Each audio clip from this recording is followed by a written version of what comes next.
Hello everyone. Welcome to Midnight Story Channel.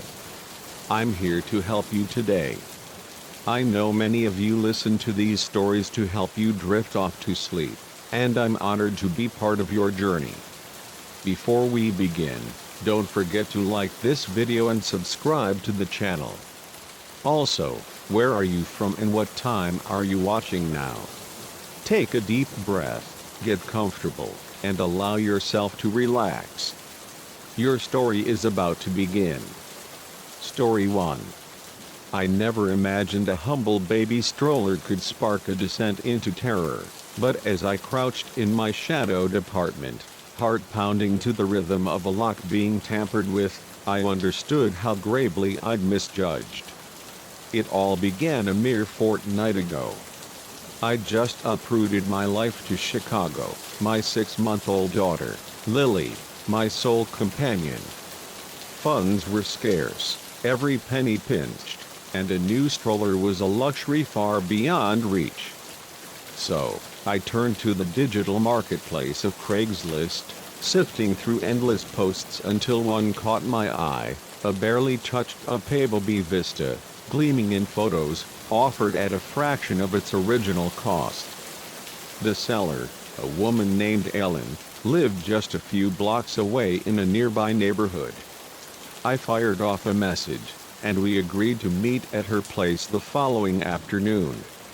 As I navigated the city streets, Lily cooing softly in her car seat, a flutter of anticipation mingled with unease. I'd never dabbled in Craigslist transactions before, but surely a stroller was harmless, wasn't it? Ellen's building loomed in an unfamiliar pocket of the city, its facade weathered, windows barred like silent sentinels. I verified the address, steadied my nerves, and rapped on the door. A woman, perhaps mid-30s, greeted me with her radiant smile. "You must be Claire," she said, her voice warm as she ushered us inside. "I'm Ellen." I paused at the threshold, clutching Lily a little tighter, then crossed into the apartment. It was a cozy chaos, toys strewn across the floor, a toddler peeking shyly from behind a sagging couch. "That's my little Mia," Ellen said, nodding toward the child. "Just turned 3. They grow like weeds, don't they?" I smiled, tension easing. "They do.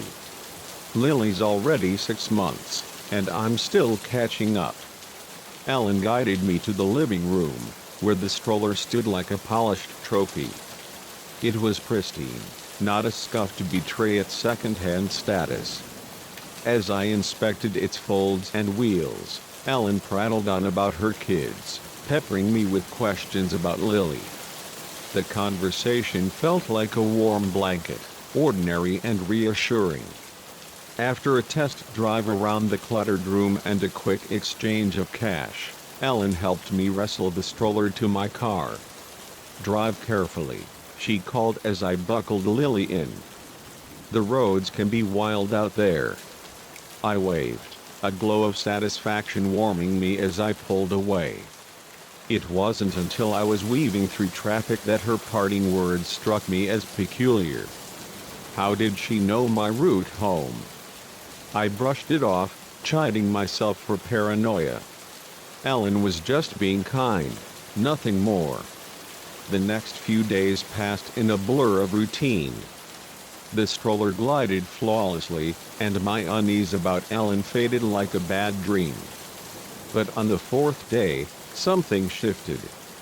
I was pushing Lily toward the park, her giggles a soft counterpoint to the city's hum, when I noticed a car idling across the street, a plain sedan, its paint a deep charcoal.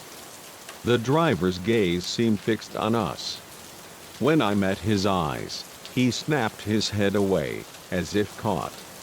My pulse quickened, and I hurried onward, the stroller's wheels rattling over uneven pavement. At the park, I scanned the surroundings, but the car had vanished. I told myself it was nothing, just a tired mother's imagination running wild. Yet the next day, There it was again, parked in the same spot, the driver's face obscured by dark sunglasses. This time, he didn't flinch when I looked. His stare was cold, unyielding. I scooped Lily up, her fussing mirroring my rising panic, and rushed home, locking the door behind us. My hands trembled as I dialed my best friend, Rachel. "Am I losing it?" I blurted, recounting the eerie encounters. "Or is someone actually watching me?" Rachel's voice was steady but laced with concern. "You're not crazy, Claire. That sounds seriously off. Have you noticed that car before?" I racked my brain, a chill creeping down my spine. Maybe. I didn't think much of it, but now my words trailed off. What if they've been tailing me this whole time? "Let's not jump to conclusions," Rachel said, though worry seeped through her calm. "It might be nothing, but change up your routine for a bit. See if it stops." I nodded into the phone, agreeing to her plan. We arranged for her to visit that weekend, a lifeline in my growing unease. After hanging up, I checked on Lily, her peaceful slumber a stark contrast to the fear gnawing at me. The next morning, I skipped our usual park stroll and drove to a cafe in a different part of town. As I sipped a cappuccino, watching Lily babble in her stroller, I began to relax. Maybe I'd overreacted. Then I saw the sedan, half hidden behind a delivery van across the street. My coffee cup shook, hot liquid splashing over the rim. I fumbled for my phone, ready to call Rachel or the police, but when I looked again, the car was peeling away. The driver wasn't the same man I'd seen before. This one was younger, his face a blank mask. That night, sleep eluded me. Every creak of the apartment, every distant car horn, sent my heart racing. Was that a door slamming outside? Footsteps on the stairwell? I checked the locks obsessively, drew the curtains tight, and pulled Lily's crib beside my bed. By morning, exhaustion had carved hollows under my eyes, but a resolve had solidified. I needed answers. I called in sick to work and asked my neighbor, Mrs. Lopez, to watch Lily for a few hours. "You look like you've seen a ghost, dear," she said, concern etching her face as I handed Lily over. "Just a bug," I lied, forcing a smile. "I'm off to the doctor." Instead, I drove to Ellen's apartment, my pulse hammering. I had no plan, only a burning need to unravel the mystery that had begun with that stroller. I parked across from her building, watching as Ellen emerged alone, no sign of her daughter. Slumping low in my seat, I tracked her as she climbed into a familiar dark sedan, the same one that had haunted my days. My breath caught as I tailed her, keeping a cautious distance. She led me to a dilapidated strip mall on the city's edge, where she met a man in a tense exchange. She handed him an envelope. He gave her a small package. My mind reeled. Was this drugs, money, something worse? I was so engrossed that I didn't notice another car pulling up behind me until a sharp rap on my window jolted me. A man with a flinty gaze and a cruel twist to his mouth motioned for me to lower the glass. My hands shook as I complied. "Is there a problem, officer?" I stammered, though his demeanor screamed anything but law enforcement. Out of the car, he growled, his voice like gravel. I considered flooring the gas, but fear pinned me in place. Slowly, I stepped out, and he seized my arm, his grip of ice. "You couldn't just mind your own business, could you?" he snarled, dragging me toward Ellen's car. She stood nearby, her face a mask of guilt and dread. Please, I begged, my voice breaking. I don't know what's happening. I have a baby at home. Let me go. His hold tightened, silencing me. You're coming with us. Then, a miracle sirens wailed, piercing the air. Police cars swarmed a lot, officers spilling out with weapons drawn. Freeze! They shouted. The man tried to flee but was tackled to the ground. Ellen collapsed, sobbing, her hands raised in surrender. I stood trembling as an officer approached. Are you Claire Morgan? He asked. I nodded, tears streaming. Your friend Rachel called when you didn't answer. She was worried. Relief crashed over me like a wave. Rachel, my vigilant, life-saving friend. Over the next hours, the truth unraveled at the police station. Ellen was part of a syndicate that used Craigslist to target victims for theft and identity fraud. The stroller had been rigged with a tracking device, mapping my every move as they planned to rob me blind. As I gave my statement, my thoughts were with Lily, my innocent daughter who'd been unknowingly ensnared in this web. When I returned home, I clung to Lily until she squirmed, Mrs. Lopez hovering with questions I couldn't yet answer. That night, as Lily slept soundly, I sat by the window, flinching at every noise. The police assured me the danger was over, the culprits apprehended, but the sense of being watched lingered. The stroller still sat in the corner, a silent reminder. Tomorrow, I'd ditch it, buy a new one, even if it meant draining my savings.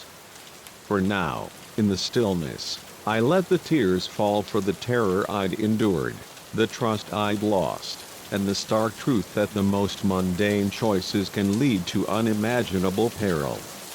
I made a vow to myself and Lily, I'd be vigilant, but I wouldn't let fear govern us.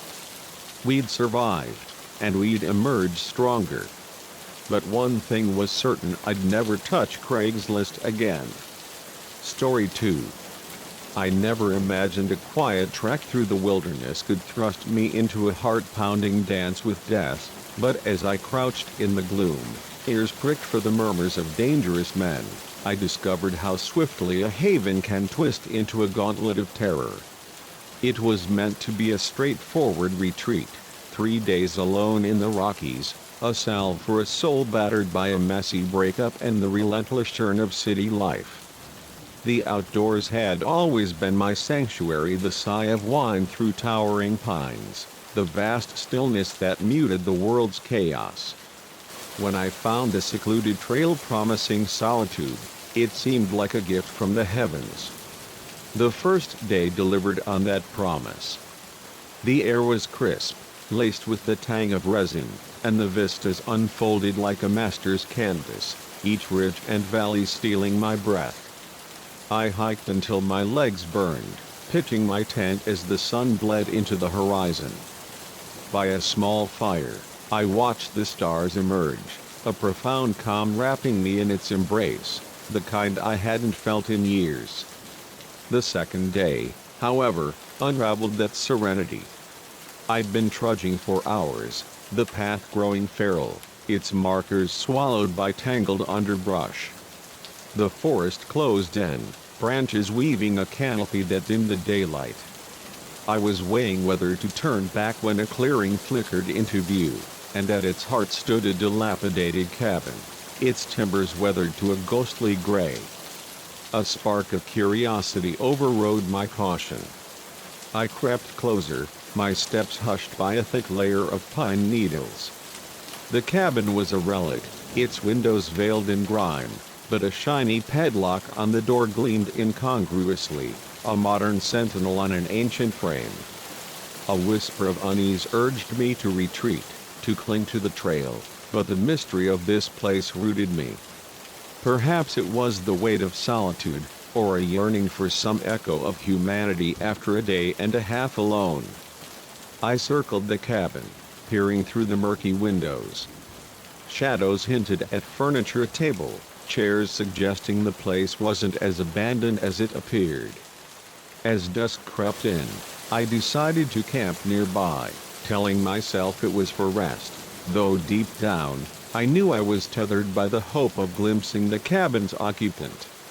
I set up my tent in a dense thicket, cloaked by trees, and as night fell, I doused my fire, settling in with senses heightened, listening for any stir. Hours drifted by, sleep tugging at me, when a low rumble shattered the silence, an engine's growl. My eyes snapped open, heart thudding. Headlights sliced through the trees, and I unzipped my tent just enough to peer out. A hulking pickup truck rolled into the clearing, its beams bathing the cabin in stark light. 3 men climbed out, their voices hushed but sharp, carrying through the still air. "Anyone tell you?" one demanded, his tone edged with suspicion. "We're clean," another replied. "Let's move this stuff fast." I watched, breath shallow, as they hauled heavy duffel bags from the truck, their movements furtive, eyes darting into the dark. When they opened the cabin door, light spilled out, and I glimpsed the contents of a bag, gleaming metal, rows of firearms. My blood turned to ice. This wasn't a simple hideout. I'd stumbled into the lair of gun runners or worse. I eased back into my tent, mind racing. I needed to flee, to put miles between me and this place, but my car was a day's hike away, and in the dark, with these men prowling, escape was a gamble with lethal stakes. So I waited, every muscle taut, listening to the muffled voices from the cabin. Laughter occasionally broke through, the clink of bottles signaling they were drinking, which only deepened my dread. Exhaustion must have claimed me, because I jolted awake to sunlight filtering through my tent. The clearing was silent. Cautiously, I peeked out. The truck was gone. This was my chance. I began packing, hands trembling, aiming to move as silently as possible. Just as I prepared to slip away, voices erupted again, different now, loud and furious. "Someone's been here," one bellowed. "Look at these tracks." My heart seized. In my haste, I'd left signs of my presence. "Spread out," another ordered. "Find them." Panic surged, obliterating thought. I abandoned my tent, snatching only my backpack, and bolted, crashing through the underbrush, branches clawing at my face. Shouts echoed behind me, their pursuit closing in. My foot snagged on a root, and I tumbled down a slope, pain flaring in my ankle, sprained, perhaps broken. I staggered up, unable to run. Desperate, I spotted a fallen tree, its roots forming a shallow hollow. It was my only refuge. I dragged myself inside, the damp earth and rotting wood pressing against me. My breath sounded like thunder in my ears as footsteps approached, crunching leaves mere feet away. "Where are you, you little weasel?" a voice growled, terrifyingly close. I squeezed my eyes shut, willing myself invisible. The footsteps circled, then paused. "Anything?" a distant voice called. "Trail's dead," the man near me spat. "Must have doubled back." They retreated, regrouping at the cabin, but I remained frozen, too terrified to move. Hours passed, maybe more, until the forest's quiet hum returned, bird song and rustling leaves signaling safety. Slowly, I extracted myself, my body aching, ankle throbbing, but alive. I limped onward, directionless, driven by the need to distance myself from the cabin. As exhaustion gnawed, despair crept in. The forest seemed endless, a green labyrinth with no exit. Then, a faint gurgle reached my ears, running water. A stream meant hope, perhaps a trail. I followed the sound, renewed energy pushing me forward. There it was, a clear brook, and beside it, a narrow path. Relief threatened to buckle my knees. As I followed the trail, new voices drifted through the trees, not the harsh barks of my pursuers, but lighter, laced with laughter. Around a bend, I found them, a family, parents and 2 children, setting up camp by the stream. Their smiles faded as they took in my battered appearance. "Are you okay?" the father asked, hurrying toward me. Words failed me. Instead, tears erupted, raw and unstoppable. The next hours blurred. The Johnsons, as they introduced themselves, were on a weekend getaway. They offered food, water, and a makeshift bandage for my ankle. Mr. Johnson used a satellite phone to summon rangers. I shared a sanitized version of my ordeal, lost, injured, omitting the guns and chase. They listened, the children wide-eyed, as if I were a character from a tale. When rangers arrived, they whisked me to a clinic in the nearest town. As a paramedic tended my ankle, a police officer took my statement. This time, I spilled everything: the cabin, the weapons, the pursuit. His expression grew grave. "You're lucky to be breathing," he said. "We've been hunting this crew for months. They're part of a major arms smuggling ring." He scribbled furiously, promising an immediate investigation. "Stay in town a few days," he added. "We'll need to confirm your account." Numb with exhaustion, I nodded. A nurse handed me painkillers, and as they dulled the ache, I drifted into uneasy sleep. Nightmares hauled me back to the forest, running from faceless hunters with no refuge. I woke gasping, the clinic's dim room grounding me. I was safe, but something had shifted. The wilderness, once my haven, now carried a sinister weight. As I lay there, the beep of machines and soft footsteps of nurses my only company, I reflected on the hike I'd planned, the solitude I'd craved. It seemed foolish now, a child's fantasy. In fleeing the tangles of city life, I'd plunged into a horror far darker than anything I'd left behind.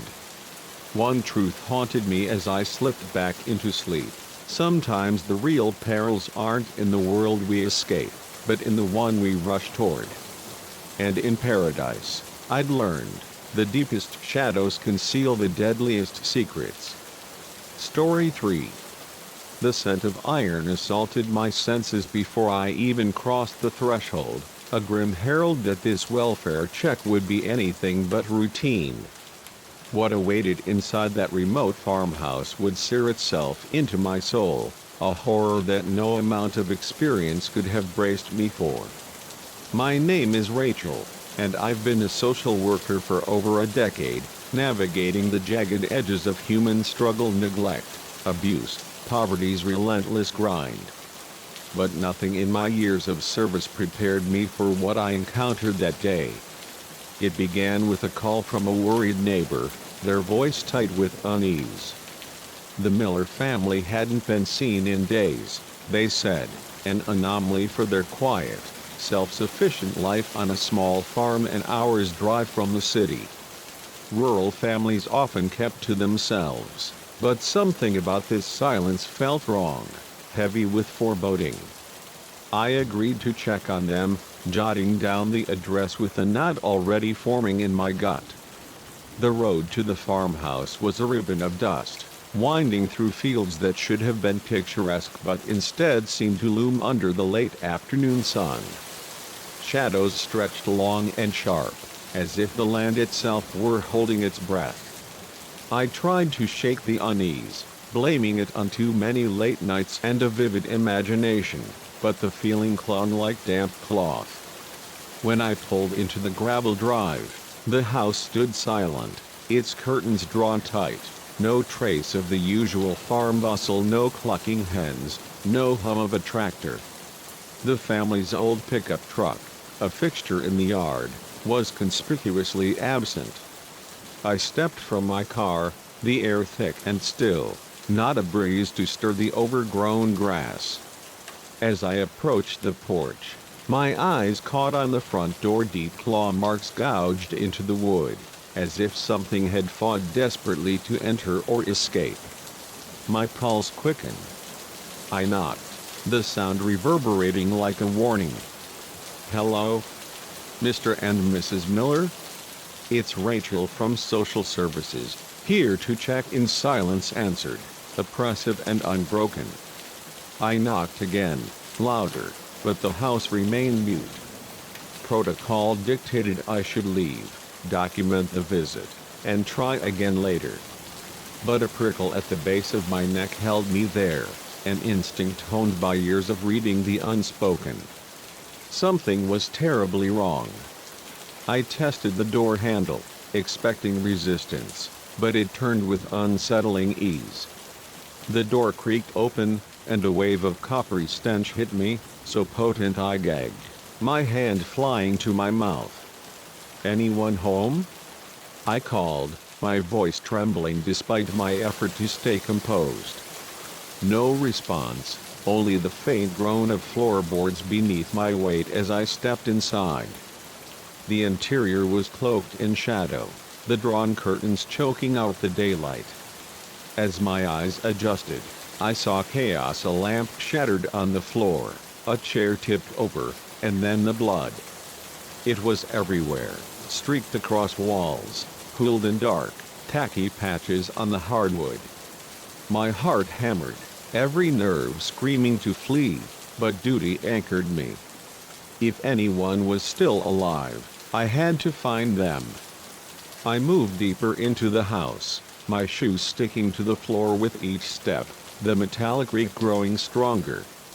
The living room was a wreckage of violence: furniture upended, picture frames smashed, glass glinting like broken teeth. As I neared the kitchen, a sound froze my blood: a faint, plaintive whimper, barely audible, drifting from above.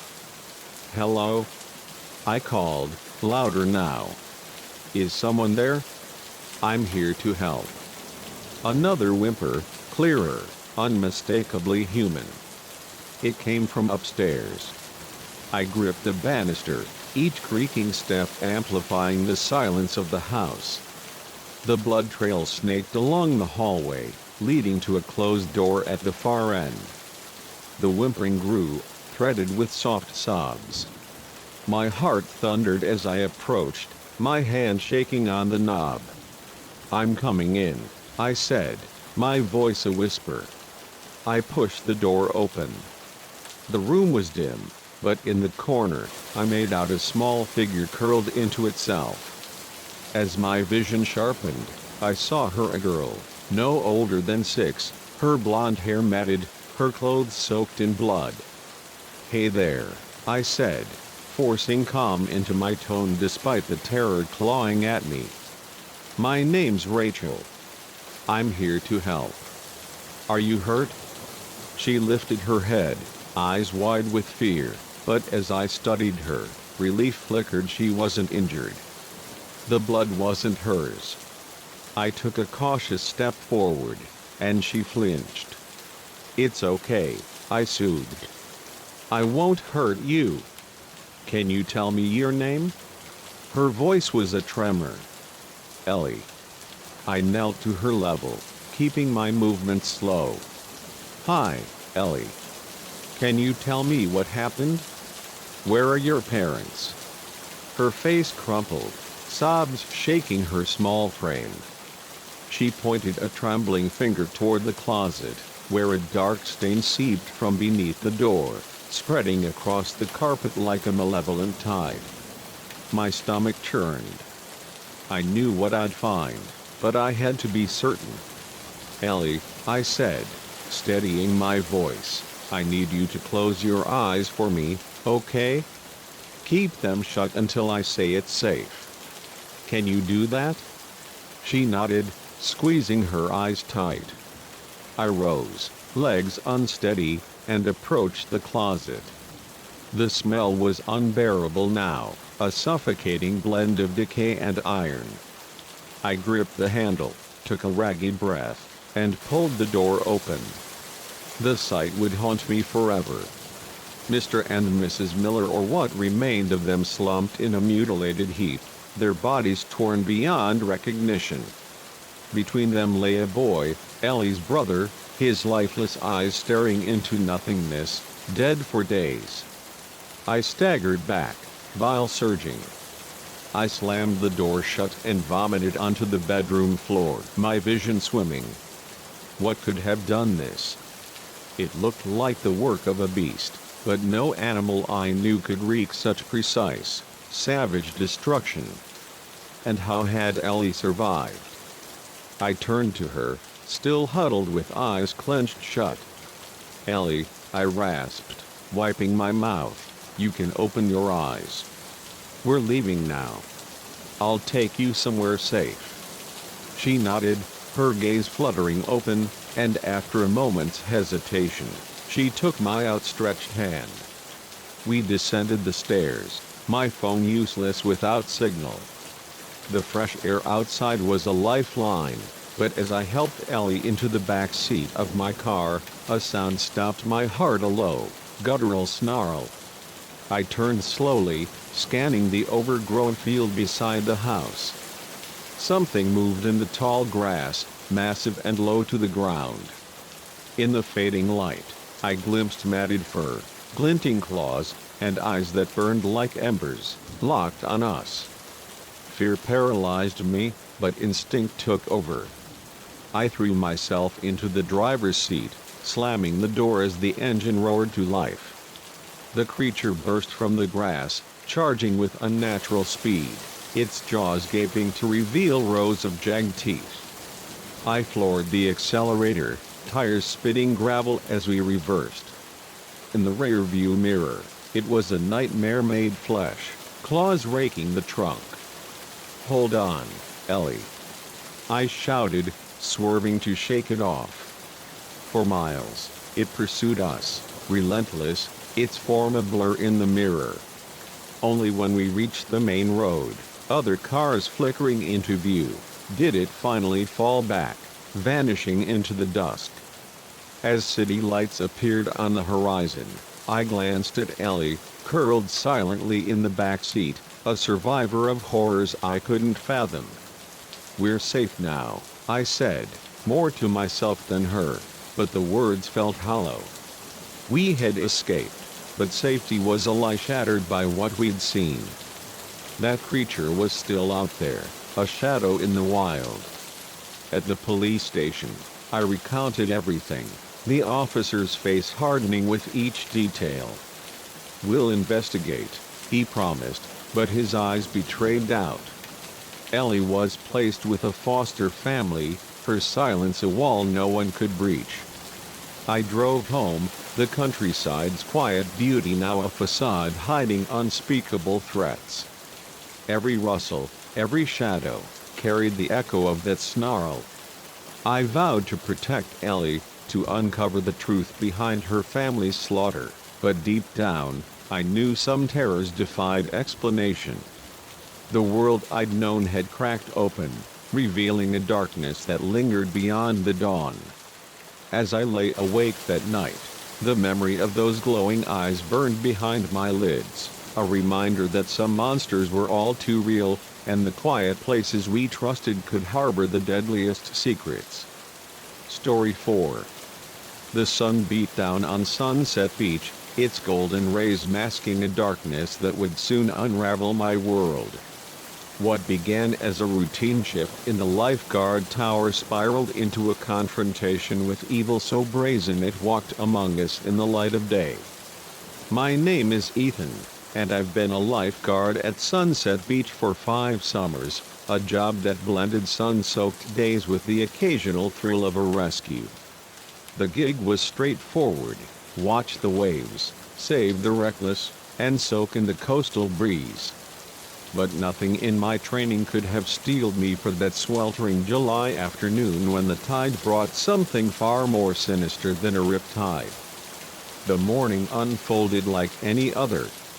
I climbed to my perch atop the lifeguard tower, slathered on sunscreen, and scanned the shoreline. The beach was a vibrant mosaic, families staking claims with colorful umbrellas, kids squealing as they danced in the shallows, teenagers carving waves on surfboards. By noon, the crowd had swelled, a pulsing mass of laughter and chatter under the relentless sun. It was around midday when I noticed them, a group of 4 men arriving together, their presence jarring against the beach's carefree rhythm. They were older, late 30s or early 40s, and dressed incongruously for the setting, crisp button-downs and tailored slacks, no trace of swim trunks or flip-flops. They didn't sprawl on towels or dive into the surf. Instead, they huddled beneath a large umbrella, their postures rigid, faces shadowed. Something about them prickled my instincts, a dissonance I couldn't shake. I tried to dismiss it, maybe they were just office types stealing a lunch break by the sea, but their behavior gnawed at me. As the afternoon wore on, their actions grew more unsettling. They never approached the water, never shed their shoes, their eyes constantly roving the beach like hawks. Every so often, one would murmur to the others, heads nodding in grim agreement. What chilled me most was how they watched the children. Their gazes lingered too long on kids darting past, tracking their movements with a focus that felt predatory. One man clutched a camera, snapping photos toward the playground with an intensity that seemed far from casual. Another kept glancing at his watch, muttering about sticking to the plan. A cold dread settled in my chest, despite the heat baking my skin. I'd seen creeps before, but this felt different, calculated, coordinated. I grabbed my radio, voice low as I contacted my supervisor, Mark. Got a group of guys acting strange near the main umbrella zone, I said. They're watching kids too closely. Doesn't feel right. Mark's response crackled through. Keep an eye on them, Ethan. Don't confront unless they make a move. We need solid grounds to act. I nodded, but unease twisted tighter. What if waiting for proof meant a child vanished? The men's behavior grew bolder as the day stretched. They split up, each claiming a different section of the beach like sentinels forming a net. One stationed himself near the snack shack, another loitered by the restrooms, while the remaining 2 hovered near the main exits. My heart thudded as the pattern emerged. They were sealing off escape routes, creating a trap. I swept my binoculars across the shore, searching for any child in immediate peril. That's when I spotted her, a girl, maybe 6, sculpting a sandcastle near the water's edge, just beyond her mother's distracted gaze as she chatted with a friend. One of the men was approaching her, his steps deliberate. Time seemed to compress. I watched him kneel beside her, pointing toward the horizon as if sharing a secret. The girl smiled, nodding eagerly, and he extended his hand. My body moved before my mind caught up.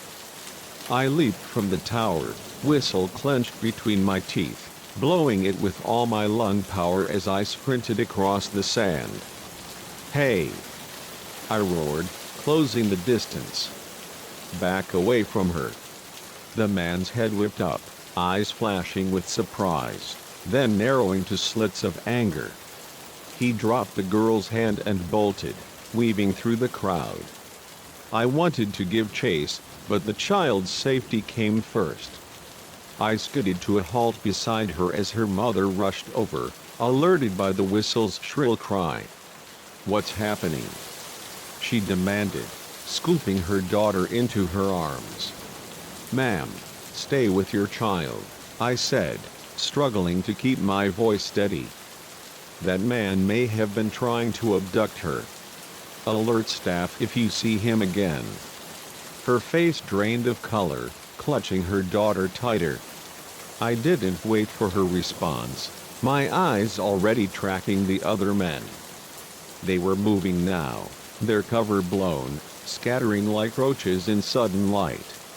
One made for the parking lot, another frantically gathered their gear. I snatched my radio. "Mark, it's Ethan. Those guys just tried to lure a kid. I think we're dealing with traffickers. Lock down the beach now." Mark's voice snapped back. "Copy. Police are on the way. Don't engage alone, Ethan. They could be armed." But adrenaline drowned out caution. I couldn't let them slip away, not with children's lives at stake. I tore toward the parking lot, determination overriding fear. The man I'd seen fleeing reached a dark SUV, fumbling with the keys. Without thinking, I grabbed a beach chair from a nearby stand and hurled it like a spear. It smashed into the SUV's rear window, the crash startling him enough to stall the engine. I closed the gap in seconds, yanking open the driver's door. "Out!" I shouted, seizing his arm. He swung at me, his fist grazing my jaw, sending sparks across my vision. I stumbled but held on, fueled by fury. We grappled on the asphalt, trading blows. He was stronger than I'd expected, but I had youth and a burning sense of justice. I pinned him down, my knee on his chest, just as sirens wailed in the distance. "It's over," I panted, tasting blood. "Cops are here." His eyes blazed with venom. "You've got no clue what you've started," he spat. Police swarmed a lot moments later, cuffing the man beneath me and hauling away two of his accomplices. The fourth had vanished in the chaos, a shadow slipping through the cracks. The next hours were a whirlwind of questions, statements, and adrenaline's slow ebb. The police commended my quick thinking but scolded my recklessness. I barely heard them, my mind replaying the near miss, the girl's trusting smile, the man's outstretched hand. As the sun dipped below the horizon, casting long shadows across the now empty beach, a detective pulled me aside. "You did good, kid," he said, his tone heavy. "We've been chasing this ring for months. Your actions gave us the break we needed." I nodded, a lump in my throat. "The kids," I managed. "Will they be okay?" His expression softened. "The ones here today? Yeah, thanks to you. But this is bigger than one beach. There are others out there who need saving." His words landed like a blow. I gazed at the darkening waves, thinking of children lost in shadows, their faces unknown but hauntingly real. A resolve took root. "How can I help?" I asked, turning to him. I wanted he studied me, then nodded. "It's not easy, and it's sure as hell not glamorous. But if you're serious, come to the station tomorrow. We'll talk." That night, sleep was a stranger. I lay awake, the day's events looping in my mind: the men's cold stares, the girl's narrow escape. The beach I'd loved, the job I'd relished, felt trivial now, dwarfed by the darkness I'd glimpsed.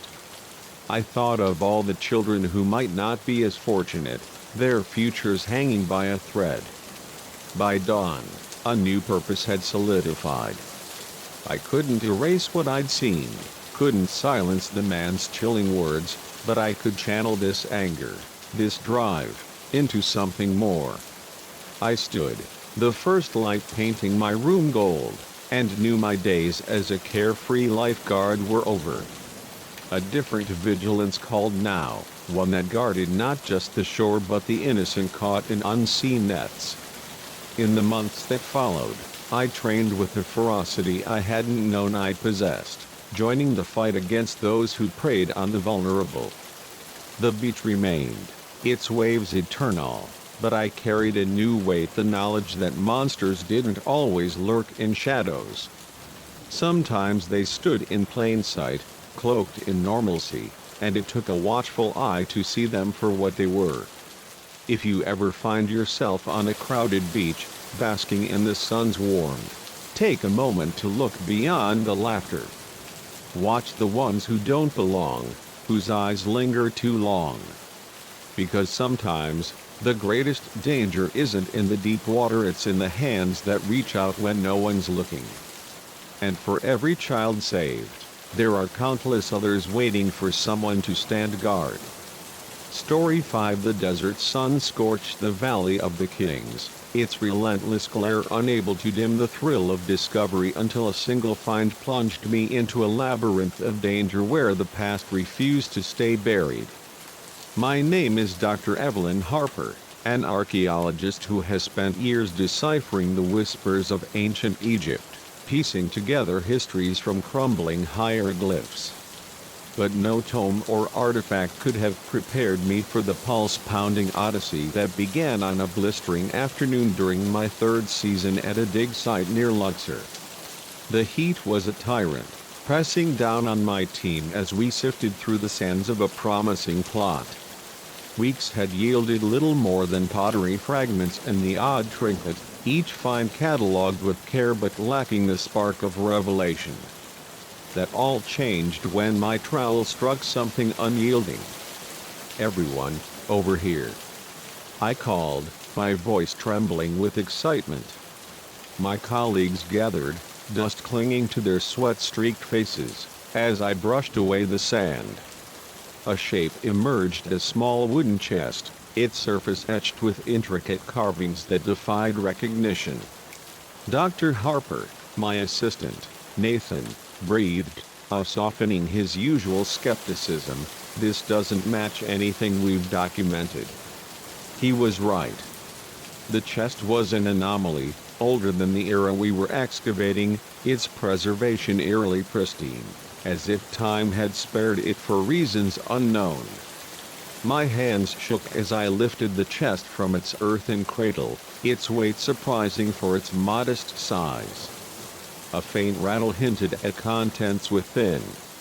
"We need to get this to the lab," I said, cradling it like a fragile relic. "Full documentation before we open it." Back at our field station, a tent-turned laboratory buzzing with anticipation, we photographed and measured every inch. The carvings were a puzzle, familiar Egyptian symbols interwoven with alien motifs, a script that teased comprehension but slipped through my grasp. As dusk painted the desert in hues of amber, we prepared to unveil its secrets. With bated breath, I eased open the lid. Inside, nestled on a bed of what appeared to be silk, lay a trove of artifacts, a golden scarab, its eyes glinting with blood-red gems. A set of delicate tools, their purpose obscure. And, most tantalizing, a bundle of papyrus scrolls, their ink as vivid as if scribed yesterday. "This is unprecedented," I whispered, unrolling a scroll with reverent care. "This could rewrite what we know about ancient Egypt." The team worked into the night, cataloging each item, the air thick with the weight of discovery. I collapsed onto my cot in the early hours, my mind ablaze with possibilities. The following days were a whirlwind of research and fervor. We kept the find under wraps, wary of media frenzy before we could grasp its significance. But as I delved into the scrolls, a shadow of unease crept in. The text spoke of hidden sanctuaries, rituals that defied logic, and powers that seemed more myth than history. More troubling, they mentioned a clandestine order sworn to guard these secrets at any cost. The words felt like a warning, their ancient voice echoing across millennia. On the fifth night, that warning became reality. I was alone in the lab, poring over a scroll's cryptic passages, when voices sharp and urgent broke the desert stillness. Curiosity battled caution as I crept to the tent's flap, peering into the darkness. Two figures, clad in dark attire, loomed over one of our local workers, their postures menacing. I couldn't catch their words, but the exchange was tense. One pressed something into the worker's hand, payment, I assumed, before they melted into the night. Sleep fled me that night, my mind churning. Who were they? What did they want? A part of me hoped it was unrelated, but my gut knew better. At dawn, I pulled Nathan aside, recounting what I'd seen. "We need to be vigilant," I said, my voice low. "I think the artifacts are drawing trouble." His face paled. "Should we alert the authorities?" I hesitated. "Not yet. We don't know who to trust. For now, tighten security. No one touches the chest without my say." But despite our precautions, the dig site's atmosphere shifted. I felt watched, conversations halting when I approached. Then, small items began to vanish: a notebook, a trowel, each lost, stoking my paranoia. The crisis erupted a week later. I was working late, wrestling with a stubborn passage, the lab silent save for the hum of a generator. Footsteps deliberately soft snapped me to attention. I doused my lamp and ducked behind a crate, heart hammering. The tent flap parted, and two shadowed figures slipped inside, moving with purpose toward the safe where we stored the chest. "Hurry," one hissed, voice taut. "We need to be gone before anyone notices." I watched, frozen, as they cracked the safe with practiced ease, transferring the chest and its contents into a satchel. A creak of my crate betrayed me. One figure spun, eyes piercing the darkness. "Someone's here," he growled. Panic propelled me. I bolted, knocking over equipment in my rush to the exit. Shouts and the thud of pursuit followed as I plunged into the cool desert night, the air whipping past. I had no plan, only a primal urge to protect what we'd uncovered. My lungs burned, legs aching, but fear drove me forward, the satchel's rattle a ghostly echo in my mind. I don't know how long I ran, the desert stretching endlessly under a star-strewn sky. Exhaustion forced me to a halt behind a jagged boulder in a sparse oasis of acacias. My breaths were ragged, thoughts chaotic. Who could I trust? As if in answer, a jeep's rumble cut through the silence. I peeked out, hope flaring. Nathan, leaping from the vehicle, his face etched with panic. "Dr. Harper," he called. "Are you out here?" "It's me." Relief surged, and I stumbled from my hiding place. "Nathan, thank God they took the chest. We need to." My words died as two figures emerged from the jeep, the same men from the lab. Nathan's shoulders slumped, his voice heavy with despair. "I'm so sorry, Dr. Harper. They've got my sister." I had no choice. Betrayal cut deeper than the desert's chill. I backed away, but the men closed in, their faces grim yet oddly composed. "Dr. Harper," one said, his tone almost gentle, "we don't wish to harm you. But you've uncovered something far beyond your understanding, something that must remain hidden." "Who are you?" I demanded, fear sharpening my voice. The other man stepped forward. "We are custodians of an ancient truth. Those artifacts belong to a legacy that could destabilize the world if misused." His words sounded like fiction, but the weight in his eyes, Nathan's averted gaze, lent them a chilling reality. "What happens now?" I asked, barely a whisper. The first man sighed. You have a choice. Join us, learn the truth, and help protect this secret." Or he didn't finish, but the threat hung heavy.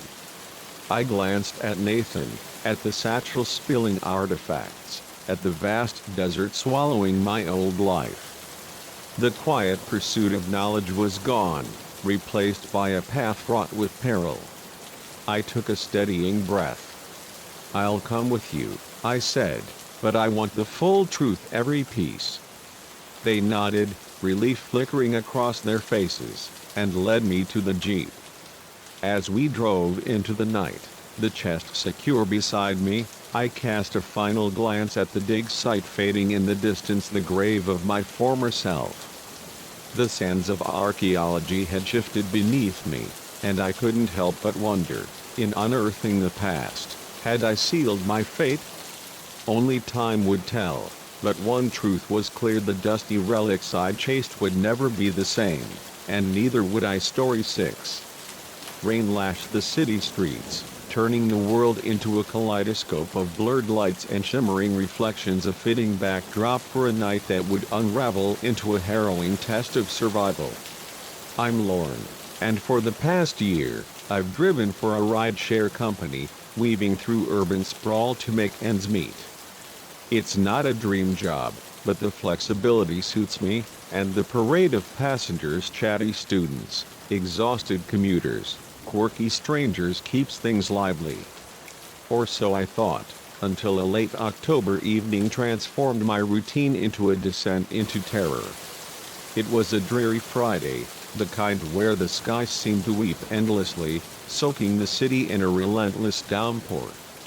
I'd been at it for hours, ferrying tipsy college kids and trained office workers through the slick streets, the rhythmic swish of my wipers a constant companion.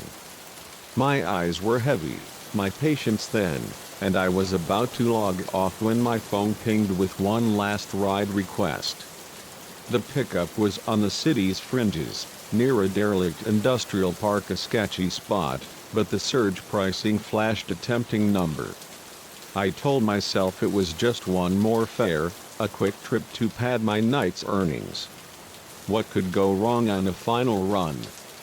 I pulled up to the address, the street light above flickering like a dying star. A lone figure stood in its dim glow, tall and wiry, a dark hoodie pulled low over his face, a duffel bag slung across his shoulder. Rain glistened on his jacket, and as he approached, a faint whiff of something sharp, whiskey, maybe, trailed him. I hesitated, my instincts prickling, urging me to cancel and drive away. But then I caught myself. I'd picked up plenty of rough-looking passengers before. Judging him on appearance alone felt unfair. I unlocked the doors, and he slid into the back seat, the scent of rain and that bitter tang filling the car. "Thanks for the pickup," he said, his voice low and gravelly, like stones grinding together. "Not many drivers would stop out here for a guy like me." I forced a smile, meeting his eyes in the rear-view mirror. They were dark, piercing, sending a shiver down my spine. "No trouble at all," I replied, keeping my tone light. "Where are we headed?" He rattled off an address an hour outside the city, far beyond my usual routes, but the payout would be worth it. I punched it into the GPS and eased into the night, the rain a steady drumbeat on the roof. For the first few minutes, we rode in silence, the only sounds the wiper's metronome and the patter of droplets. His presence loomed, though, his gaze heavy on the back of my neck. I could feel it, like a weight pressing down, and it set my nerves on edge. "So," I said, desperate to break the tension, "what's got you traveling so far out on a night like this?" He didn't answer at first, the silence stretching so long I thought he hadn't heard. When he finally spoke, his words were a blade slicing through the air. "I'm on the run," he said, voice soft but laced with menace. "From something bad." My hands tightened on the wheel, knuckles blanching. "Oh?" I managed, my voice a squeak. "Like what?" He leaned forward, his breath hot against my ear, the reek of alcohol unmistakable now. "The cops," he whispered. "I've done something awful, and they're hunting me." My heart slammed against my ribs, loud enough I was sure he could hear it. I fought to keep my composure, to sound unshaken.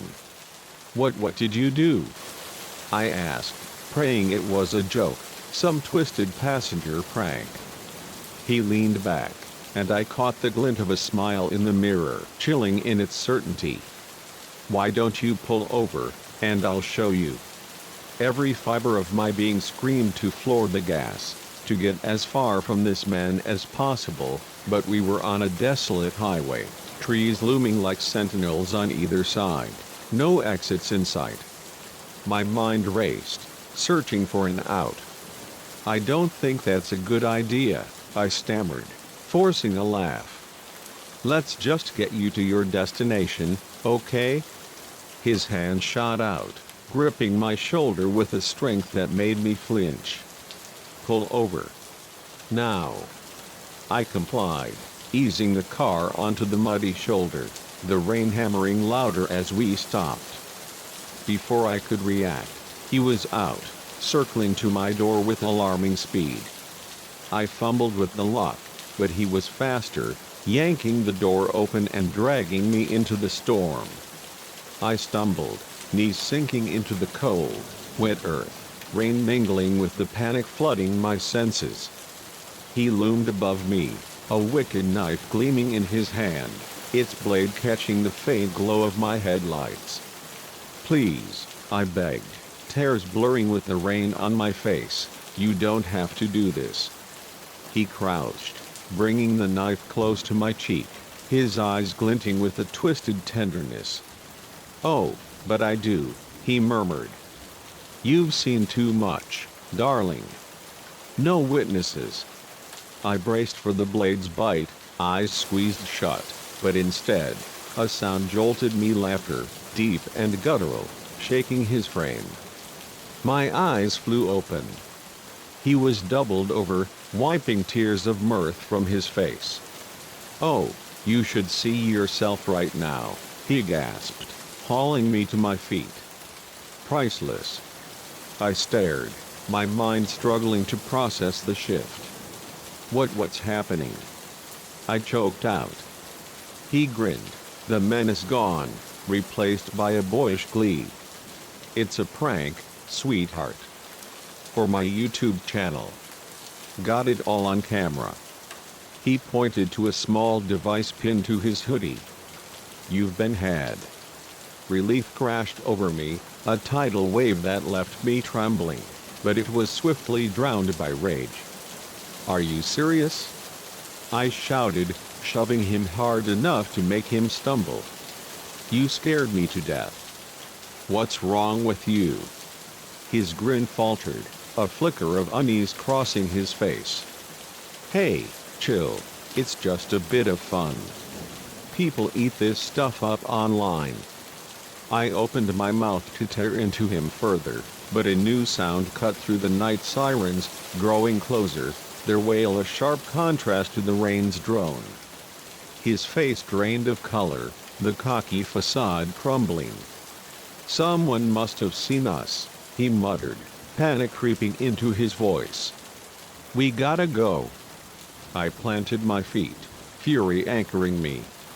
"No way," I said, voice firm.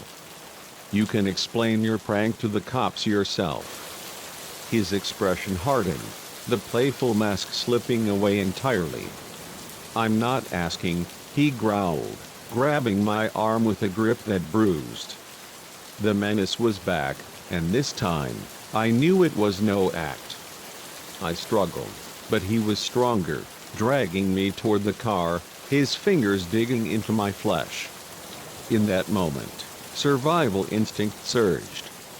I remembered a self-defense class from years ago, the instructor's words ringing clear: "Use anything as a weapon."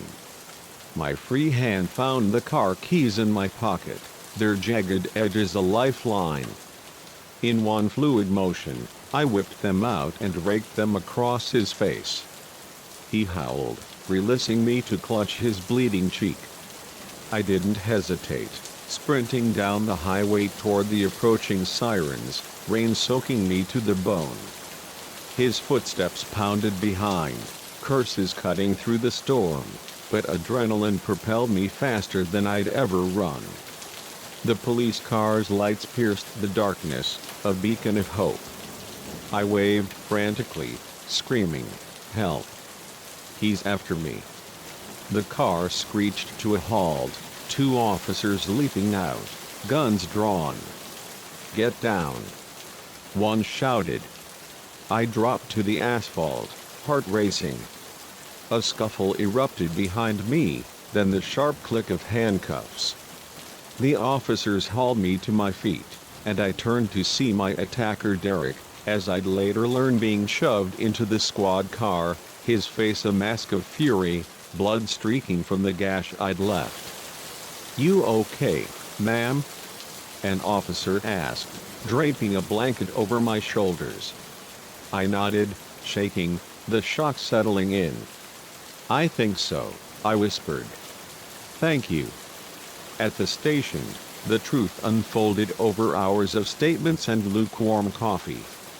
Derek had a history of escalating pranks, some crossing into assault. The duffel bag in my car held rope, duct tape, and a hunting knife, tools that painted a grim picture of his true intentions. "You likely saved lives tonight," a detective told me, his voice gentle. "We've been tracking him for months, but he always slipped through. Your quick thinking stopped him." The words should have comforted me, but all I felt was a hollow numbness, the weight of how close I'd come to becoming a headline pressing down. In the weeks that followed, I grappled with the aftermath. Driving became a gauntlet of paranoia, every passenger a potential threat, every lock checked and rechecked. I quit ridesharing, unable to stomach the thought of another night behind the wheel. Therapy and the support of friends and family became my anchors, slowly pulling me back from the edge. I learned to trust my instincts, to prioritize safety over politeness, a lesson carved into me by that rain-soaked nightmare. I channeled my experience into advocacy, speaking out for stronger safety measures for rideshare drivers and passengers, sharing my story to urge others to heed their gut. That night reshaped me, leaving scars but also revealing a resilience I hadn't known I possessed. I'm more cautious now, yes, but I refuse to let fear rule. For every Derek, there are countless good souls, strangers who'd stop to help without a hidden agenda. That truth keeps me grounded, even on the darkest, rainiest nights.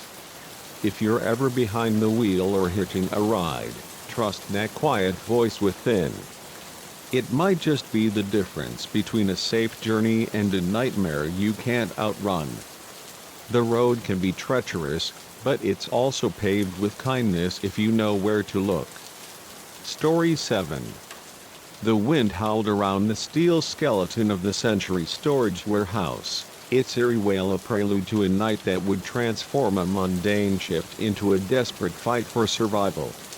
My name is Caleb, and for 3 years, I've worked the graveyard shift as a security guard at this sprawling facility on the city's edge.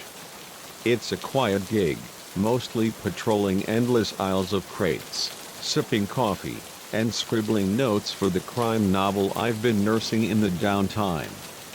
The solitude suits me, offering a canvas for my stories, but on a biting October night, that solitude shattered, revealing a world of danger I'd only ever written about.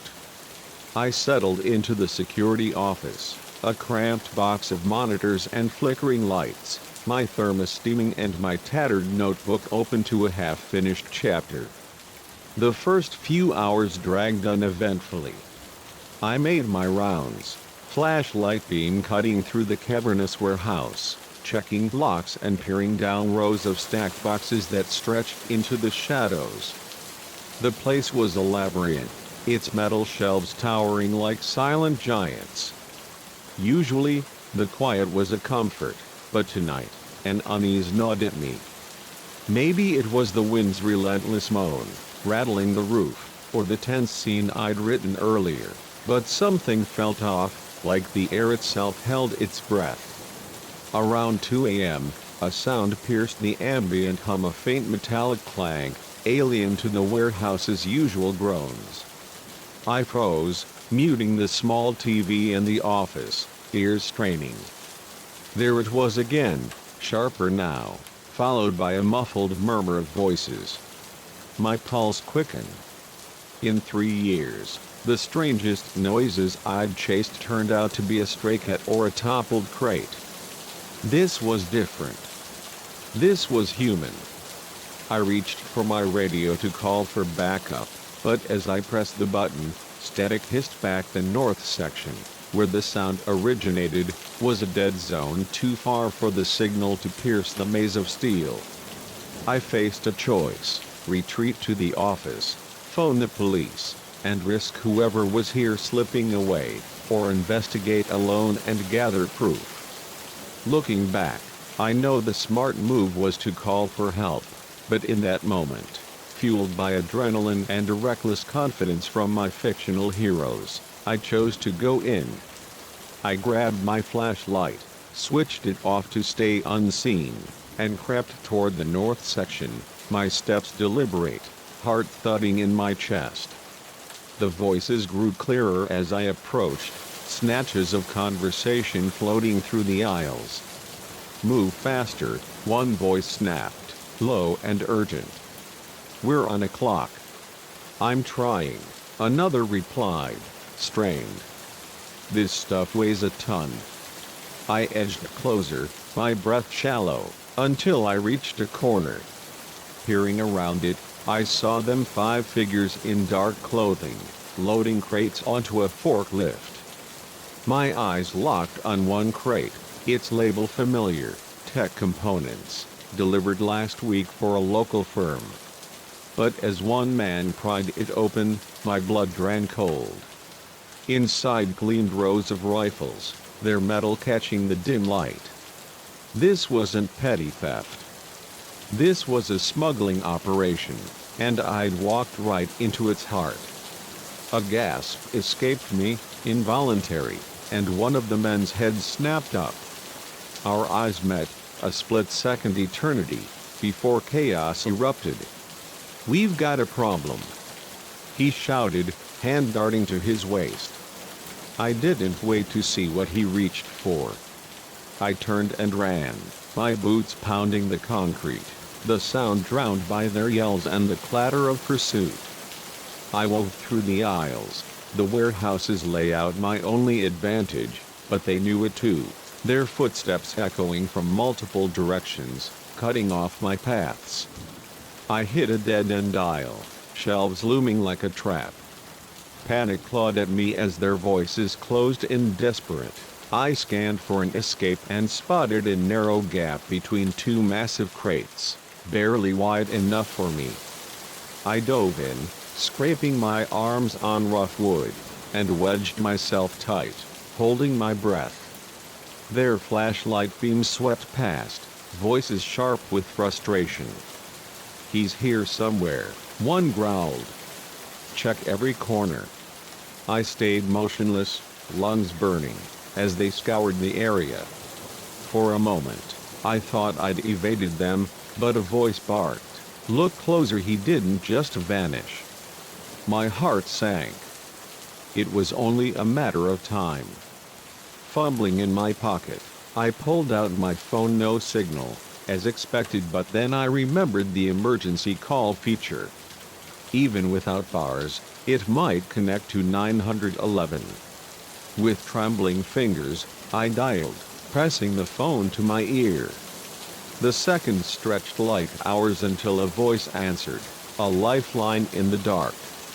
911, what's your emergency? I whispered, voice barely audible, I'm at Century Storage Warehouse. There are armed men smuggling weapons.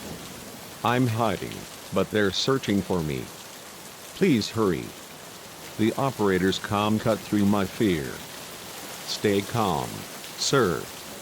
Units are en route. Can you stay on the line?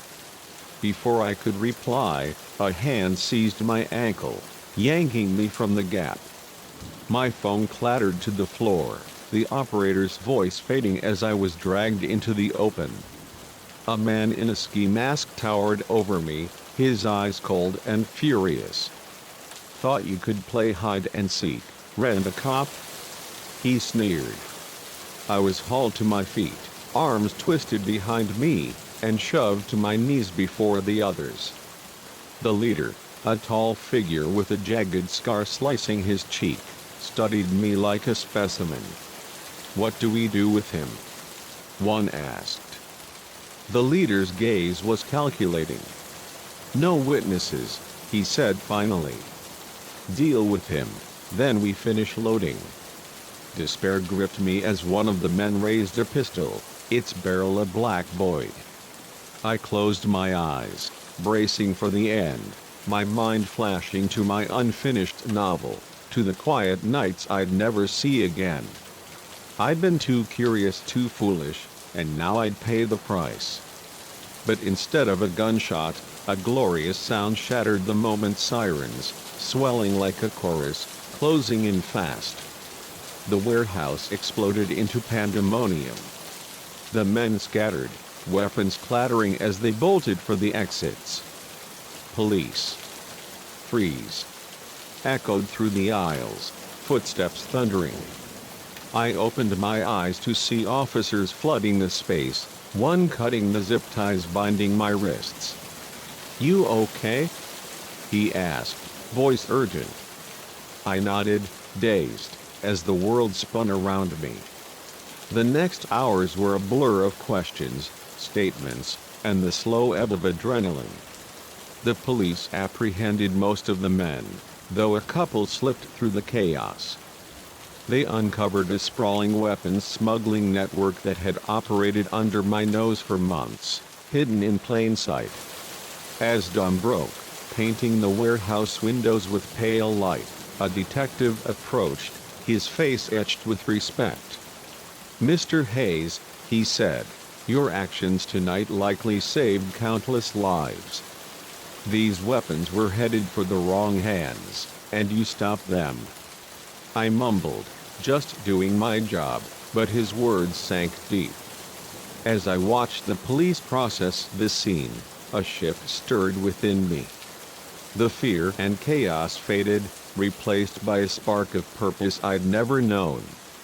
Ever thought about law enforcement? The detective asked, half smiling. I laughed weakly.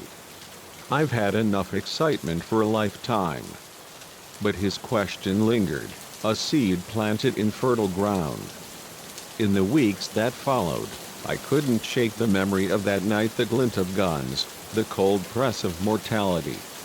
My quiet shifts and fictional heroics felt hollow now, overshadowed by the real danger I'd faced.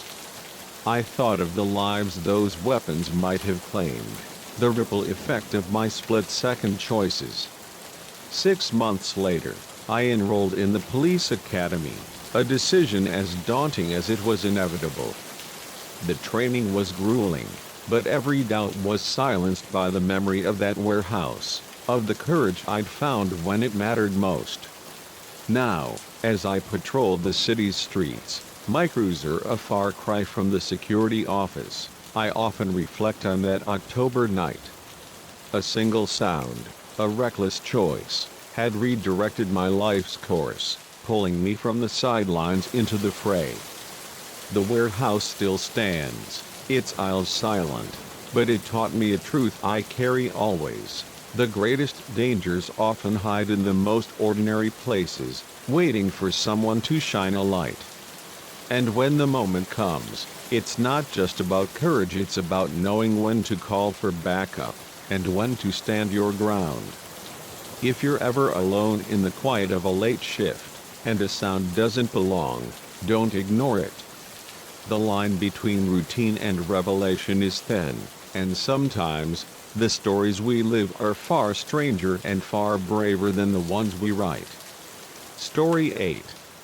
The neon glow of the Starlight Motel flickered like a dying ember, casting jagged shadows across the parking lot, a deceptive welcome that masked the terror waiting to unfold within its walls.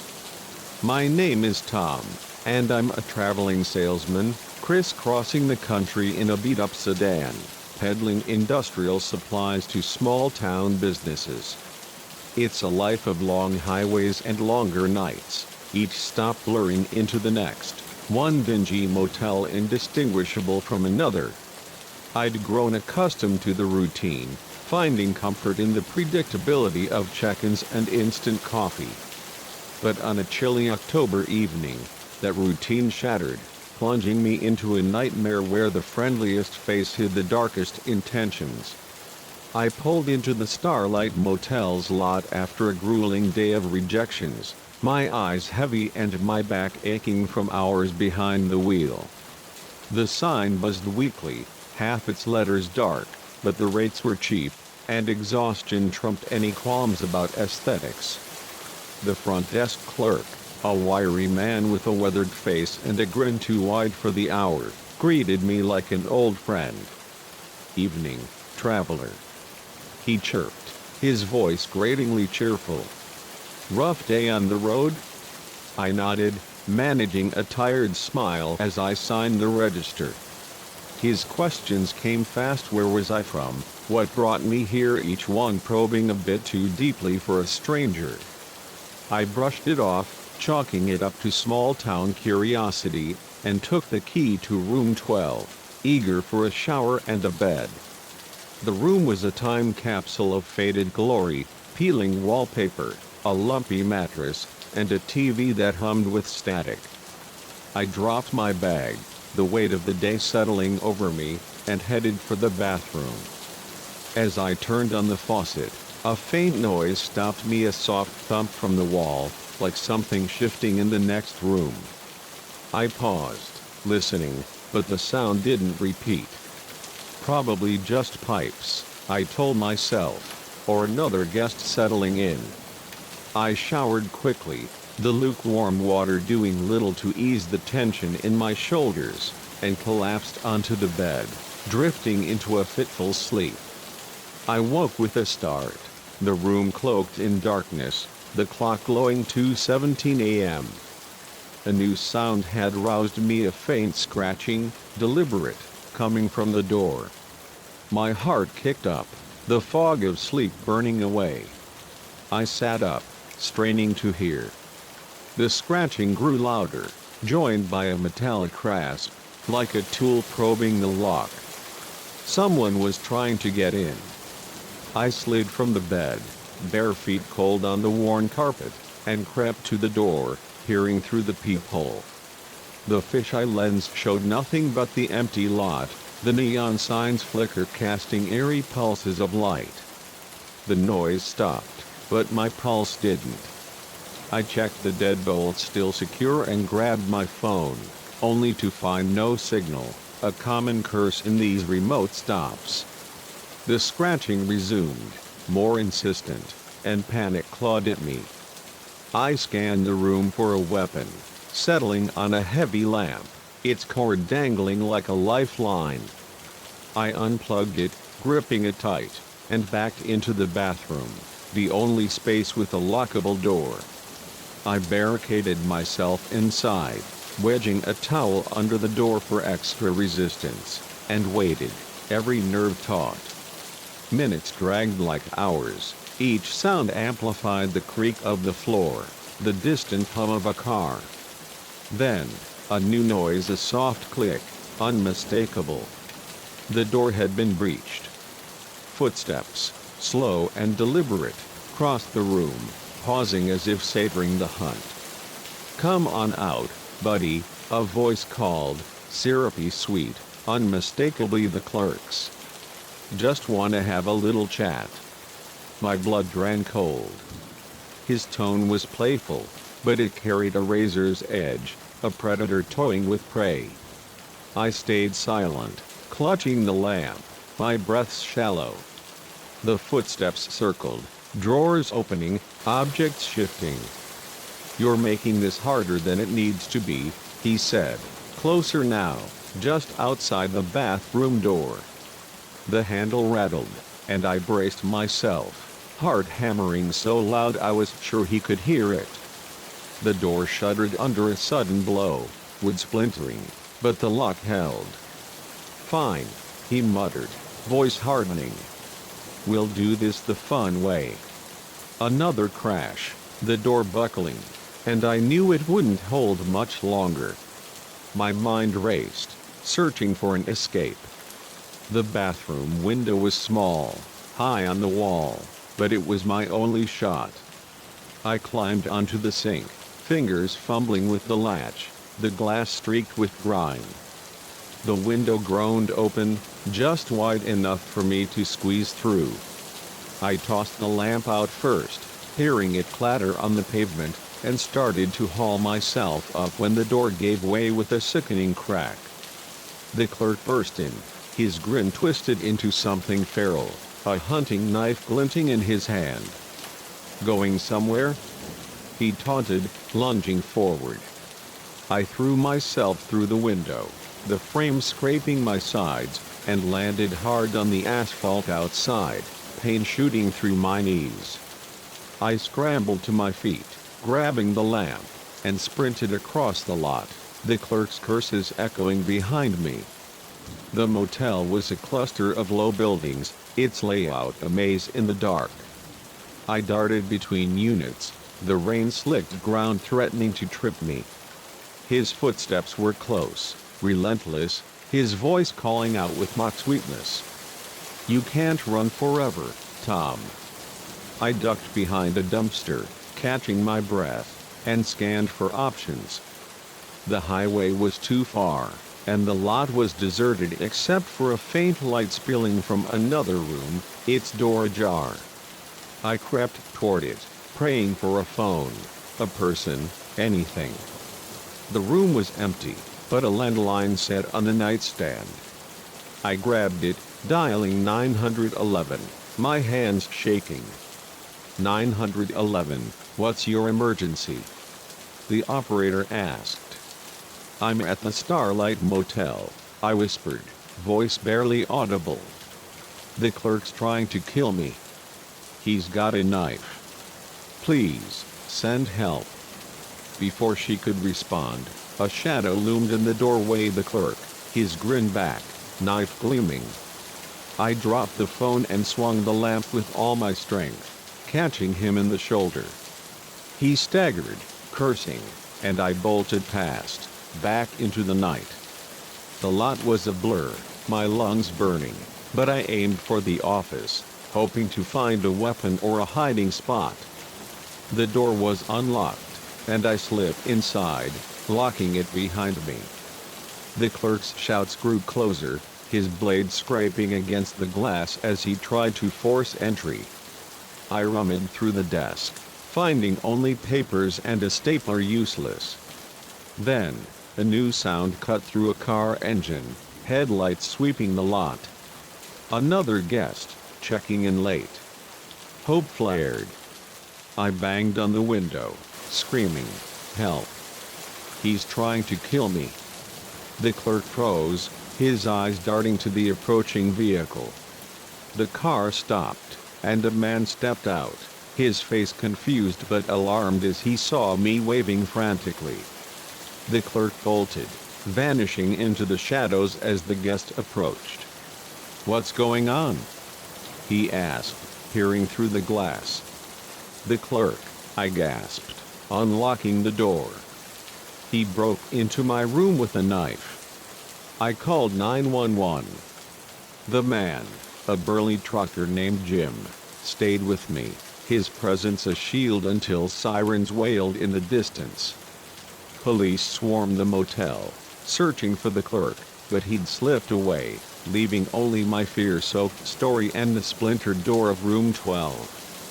At the station, I learned the clerk, known to them as Eddie, had a history of erratic behavior, though nothing this extreme.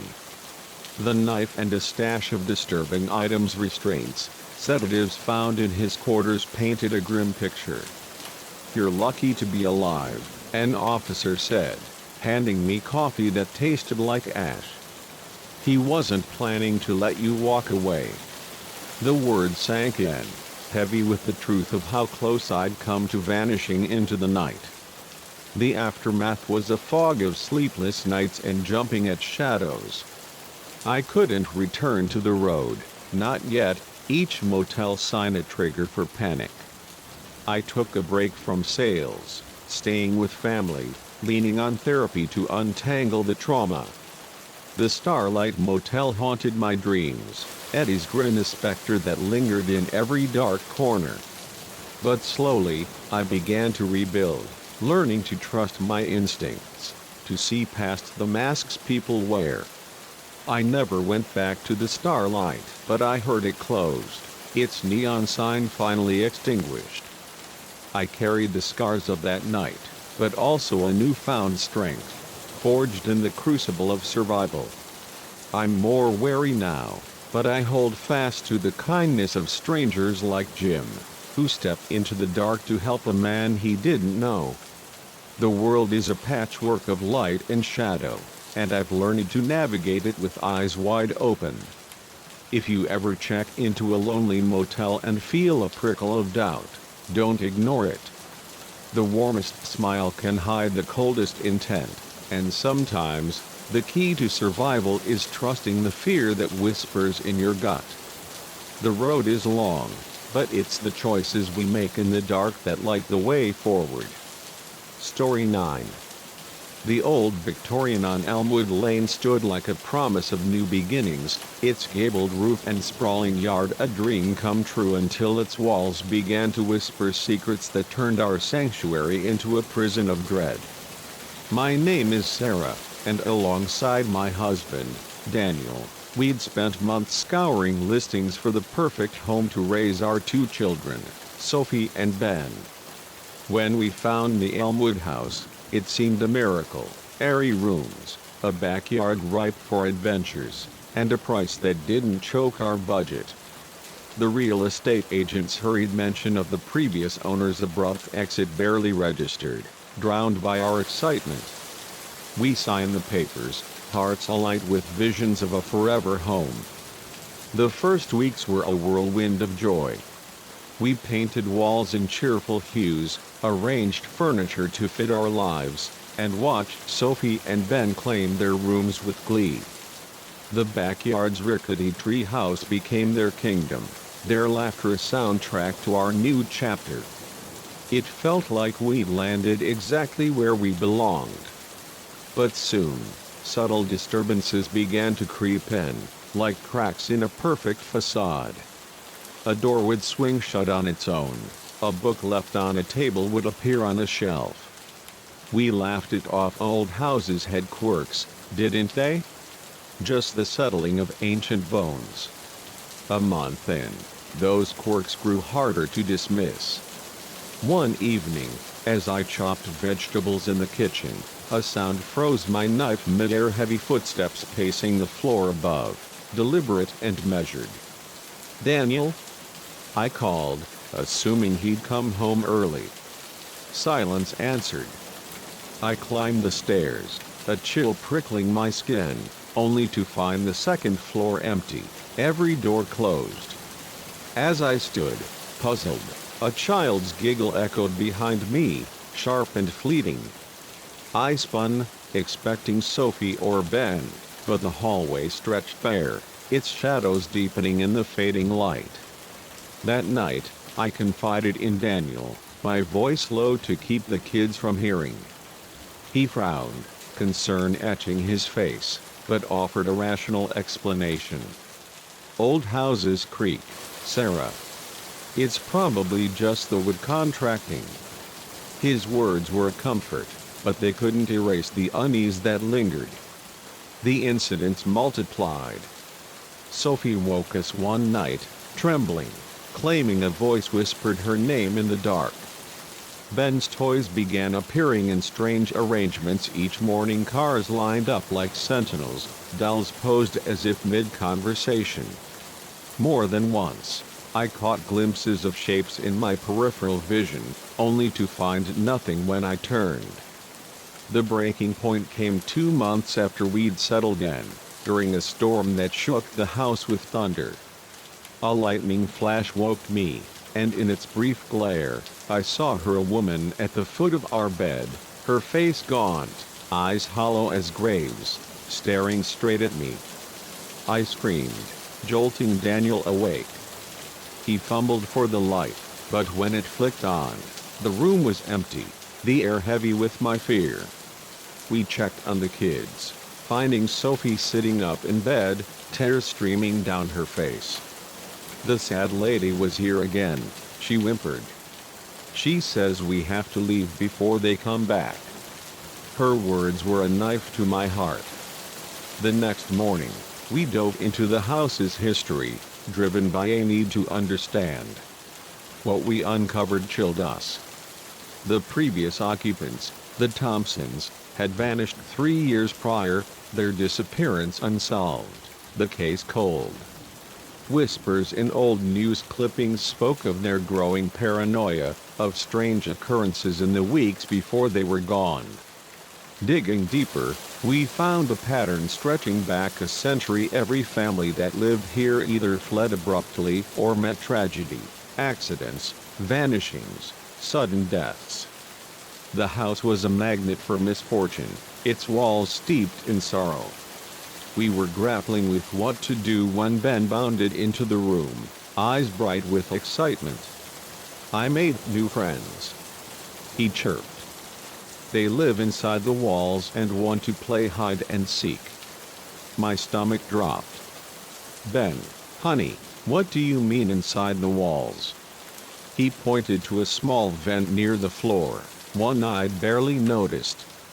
"They come out from there. They're funny looking, but nice. They've been waiting a long time for someone to play with." Daniel and I exchanged a glance, dread pulling between us. That night, after tucking the kids in, we armed ourselves with flashlights and a screwdriver, our fear tempered by a need to know. We knelt by the vent Ben had indicated, its grate rusted but unassuming. Daniel pried it loose, revealing a dark, narrow passage beyond, barely wide enough for a person to crawl through. "Should we?" I whispered, my voice trembling. He nodded, jaw tight. "We need answers." He went first, squeezing into the cramped space, his flashlight beam swallowed by the dark. I followed, the air stale and thick, the walls pressing close. The passage twisted, leading deeper into the house's bowels, the silence broken only by our ragged breaths and the occasional skitter of something unseen. Whispers seemed to curl around us, faint but insistent, though I couldn't make out words. My skin prickled, every instinct screaming to turn back, but we pressed on. The tunnel opened into a small chamber, and as our lights swept the space, I stifled a scream. The walls were a gallery of horror, crude, childlike drawings of figures writhing in agony, shadowed shapes looming over them, their eyes scratched out. In the center sat a pile of objects, toys, watches, a worn wallet, relics of past residents, gathered like trophies. But what stopped my heart was a fresh drawing pinned to the wall, its crayon lines vivid. It depicted our family: Daniel, me, Sophie, Ben, encircled by grinning stick figures, their hands outstretched. Beneath, in a child's scrawl, were the words, "New friends to stay forever." We scrambled out, hearts pounding, the drawings burned into our minds. As we emerged, dusty and shaken, we found Sophie and Ben in the hallway, their eyes glassy, faces unnaturally calm. "They're coming," Sophie said, her voice a hollow echo. "They want us to join them." The house erupted in chaos, banging from the walls, scratching inside the vents, a chorus of whispers swelling from every corner, unintelligible but malevolent. We didn't hesitate. Grabbing the kids, we fled, the cacophony chasing us as we tore down the drive, tires screeching. In the rearview mirror, the house loomed, and in every window, I saw them, dozens of faces, pale and distorted, pressed against the glass, watching us go. We drove through the night, not stopping until dawn broke over a new state, the distance a fragile shield. We left everything: clothes, jobs, our old lives, but we had each other, and that was enough. It's been a year since that night. We've rebuilt in a new town, a modern house with no history, its walls free of secrets. But the scars remain. I wake sometimes, certain I hear whispers from the vents, or see shadows flitting just out of sight. We never reported what happened. Who would believe us? The Elmwood house still stands, waiting for its next family, its facade a lure for the unwary. I think of the Thompsons, of all who came before, and wonder if they're still there, trapped in the walls, forever seeking new companions. The lessons of that house are etched deep. Some homes are more than brick and mortar, their hunger insatiable, their memories unyielding. If you're hunting for a dream home and find one to perfect, great price, ideal location, but with the past cloaked in vagueness, pause. Listen to the silence, watch the corners. The most dangerous residents aren't always the ones you see moving in. Sometimes, they're already there, waiting to claim you as their own. For us, survival meant running, leaving everything but our lives behind. I wonder about the next family to cross that threshold. Will they hear the whispers, sense the eyes in the dark, or will they become just another set of faces staring out from the windows, bound to the house's endless game? We escaped, but the cost was our peace, and I fear some doors, once opened, can never truly be closed. Story 10. The Oklahoma plains stretched endlessly under a twilight sky, their vast emptiness a silent companion to my faltering car, a solitude that turned treacherous when a stranger's offer of help revealed a menace far deadlier than a broken engine. My name is Emily, and I've always prided myself on my self-reliance, a trait honed through years of solo adventures. So when my aging hatchback began to sputter halfway through a cross-country road trip, I was more annoyed than alarmed. I'd handled flat tires and dead batteries before. A quick stop at a mechanic would get me back on track. But as the sun dipped below the horizon, casting the world in a liminal glow, my car's protests grew dire, and with a final shudder, it rolled to a stop on a deserted stretch of highway, leaving me stranded in the heart of nowhere. The road was a ribbon of asphalt, flanked by fields of brittle grass and the skeletal remains of abandoned barns, their silhouettes stark against the fading light. I popped the hood, staring at the tangle of metal and wires, willing it to reveal its secrets.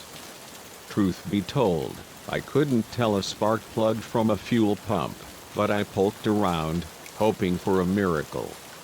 The air grew colder, the last warmth of day bleeding away, and I checked my phone for the 100th time. No signal, just a mucking empty bar. As darkness deepened, a prickle of worry crept in. I was alone, miles from civilization, with no clear plan. I weighed my options. Walking was risky. I hadn't seen a car in hours, and the nearest town could be anywhere. I rummaged through my trunk, finding a flashlight and a half-empty water bottle, and considered waiting out the night. Just as I resigned myself to a long, cold vigil, headlights pierced the gloom, growing brighter as a vehicle approached. Relief washed over me, tinged with caution. I stepped to the roadside, waving my arms, feeling foolish but desperate. The vehicle, a hulking pickup truck, slowed and pulled over a short distance behind my car, its beams bathing me in harsh white light. A man climbed out, his figure broad and imposing, dressed in a flannel shirt and a baseball cap tilted low. "Car trouble?" he called, his voice carrying a folksy warmth that eased my nerves. I nodded, shielding my eyes from the glare. "Yeah, it just quit on me. Any chance you know a thing or two about engines?" He chuckled, ambling closer, his boots crunching on gravel. "Might know a bit. Mind if I take a look?" I stepped aside, gesturing to the open hood, and he leaned in, poking at the machinery with a familiarity that reassured me. Up close, I caught a faint whiff of stale beer, and his eyes, when he glanced up, were faintly bloodshot, but I brushed it off. "Long day, maybe." "Looks like your alternator's toast," he said after a moment, straightening. "This thing ain't moving tonight." My heart sank. "Is there a town nearby? Somewhere I could get a tow?"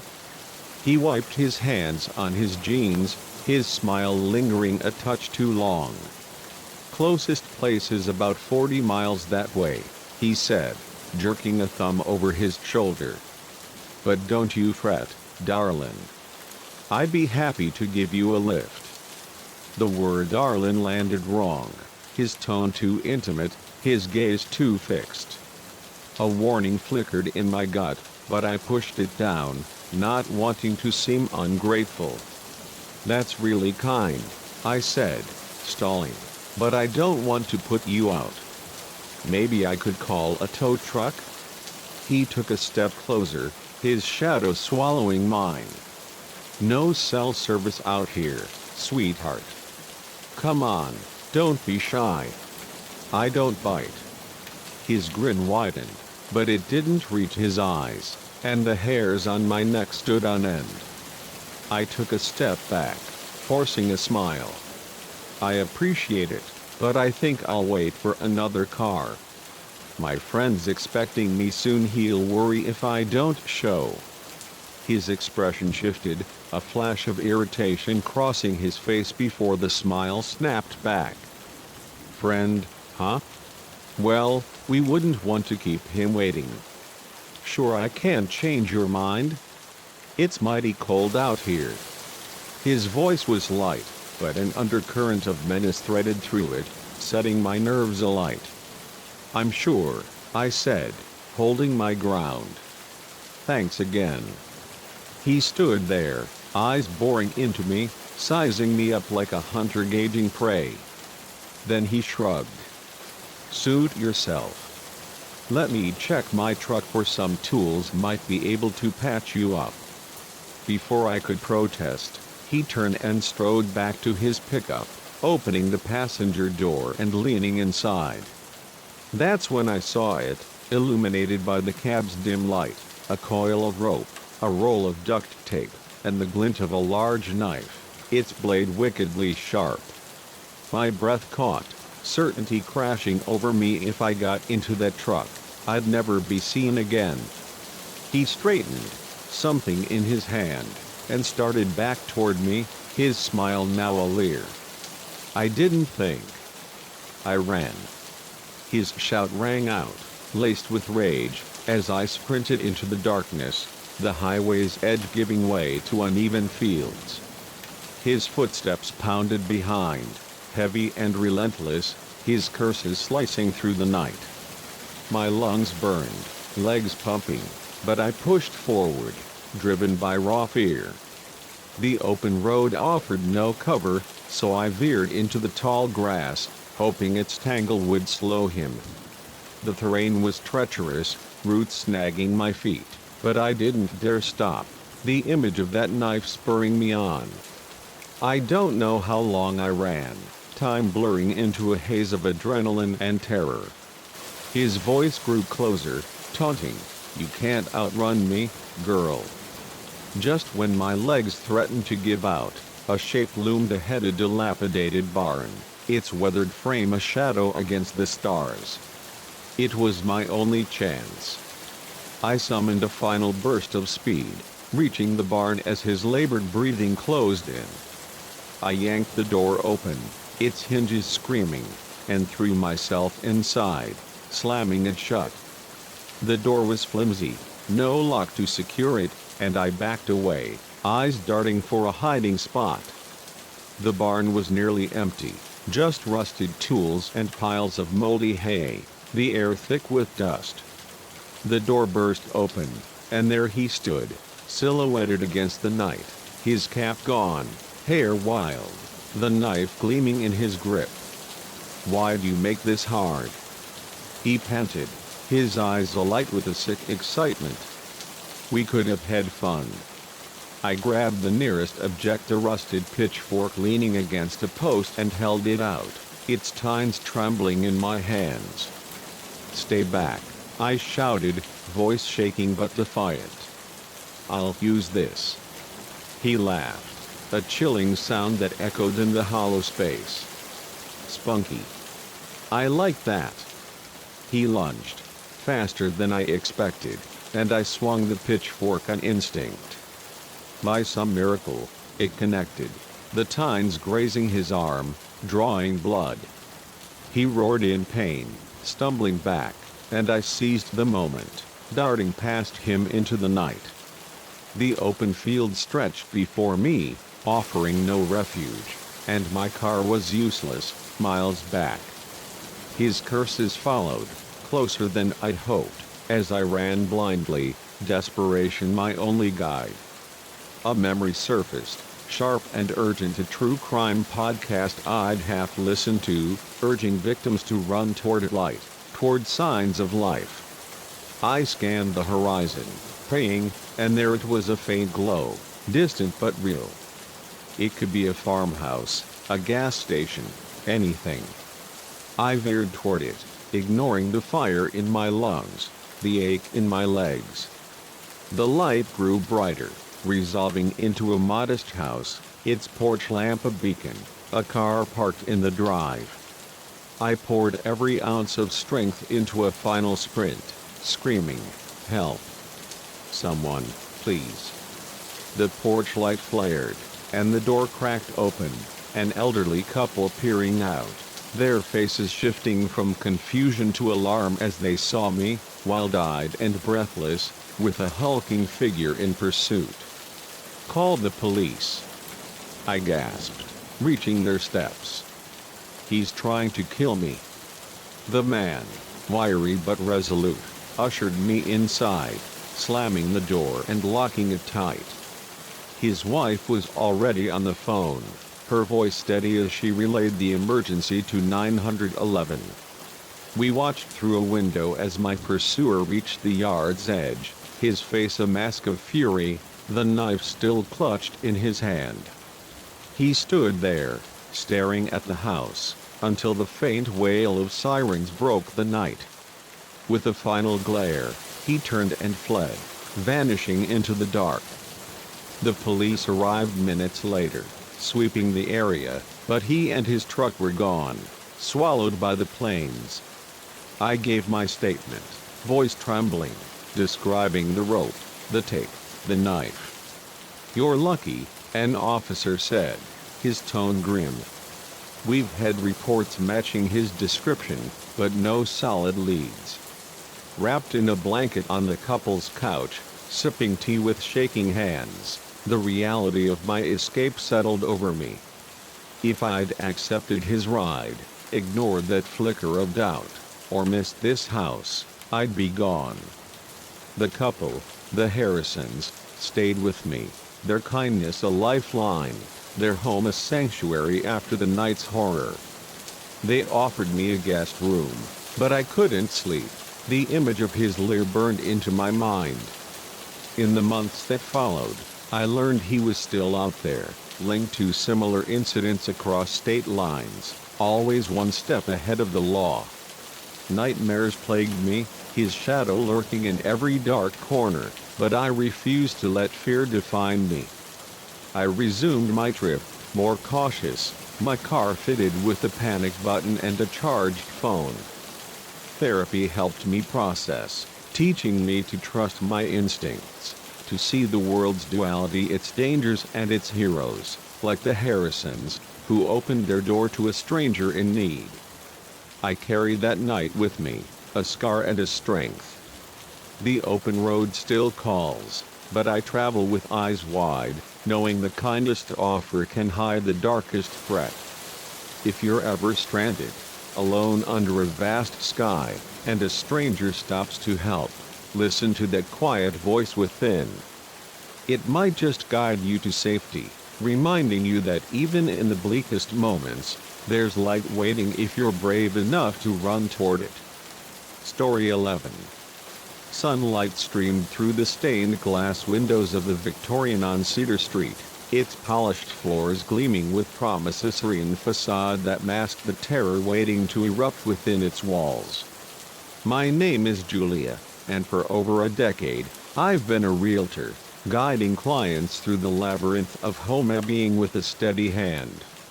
I've navigated picky buyers, crumbling foundations, and even the occasional ghost story whispered by superstitious neighbors. But nothing in my career prepared me for the sunny Saturday afternoon in the quiet suburb of Willowbrook, when a routine open house became a deadly game of survival. The Cedar Street house had lingered on the market for months, a grand old dame with intricate woodwork and a wrap-around porch that should have sold in a heartbeat. But whispers of its past, the former owner's quiet passing, deemed natural causes, had scared off buyers, leaving it a lonely relic. Determined to spark interest, I decided to host an open house, setting out cookies and brochures, expecting a slow day of curious neighbors and tire kickers. As I unlocked the front door that morning, a twinge of boredom settled in, the kind that comes with too many empty showings. The first hours unfolded as predicted. A pair of locals poked around, more interested in gossip than square footage. A young couple with a toddler in tow browsed half-heartedly, their eyes on their phones. An older man lingered, waxing poetic about the house's craftsmanship, but his questions lacked the intent of a buyer. By mid-afternoon, the place was silent, the scent of vanilla candles mingling with my growing restlessness. I scrolled through emails, debating an early close, when the front door creaked open. He stepped inside, tall and impeccably dressed in a tailored blazer, his smile disarming, like a neighbor you'd trust with your spare key. "Am I too late for the tour?" he asked, glancing at a sleek watch on his wrist. His voice was smooth, polished, putting me at ease despite the late hour. "Not at all," I said, slipping into my professional rhythm. "I was about to wrap up, but I'd be glad to show you around." He nodded, his eyes scanning the foyer with a keenness that felt genuine, and I launched into my spiel, leading him through the parlor's carved moldings and the kitchen's modern upgrades. He asked all the right questions about the plumbing, the roof's age, the neighborhood's vibe, his interest seeming earnest. In the basement, he lingered by the heavy-duty lock on the storage room door, commenting, "This is solid. Privacy matters to me." His wink was playful, but a flicker of unease stirred in my chest, too fleeting to name. I brushed it off, chalking it up to the house's eerie quiet, and guided him upstairs to the master bedroom, its bay windows framing a view of the tree-lined street. That's when the air shifted. He paused in the doorway, his broad frame blocking the exit, his gaze sweeping the room with an intensity that prickled my skin. "This is ideal," he murmured, almost to himself. "Absolutely perfect." The words carried a weight I couldn't parse, and my smile faltered. "Shall we head downstairs?" I suggested, voice steady despite the tightening in my gut. "I can share details on making an offer if you're interested." He turned, and the warmth in his eyes had vanished, replaced by something cold, predatory, like a snake sizing up its prey. "Oh, I'm interested," he said, his voice low, deliberate, but not in the house. My heart lurched, a primal alarm ringing in my head. I needed to get out, now. "If you're not here to buy," I said, forcing authority into my tone, "I'll have to ask you to leave. I have another appointment soon." He chuckled, a sound devoid of humor, like glass cracking underfoot. "No, you don't. I've been watching this place and you. I know you're alone." The words landed like a blow, stripping away any pretense. I tried to push past him, aiming for the hall, but he was lightning fast, seizing my arm and shoving me back into the room.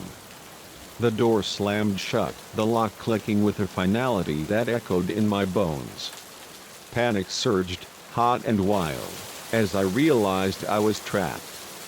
"What do you want?" I asked, my voice trembling despite my efforts to stay composed. His smile was a nightmare, all teeth and malice. "A game," he said, as if it were the most natural thing. "This big, empty house is the perfect stage, don't you think?"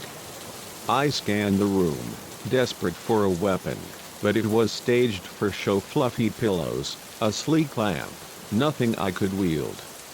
"People will come looking," I said, grasping for leverage. "My office knows I'm here." He shook his head, almost pitying.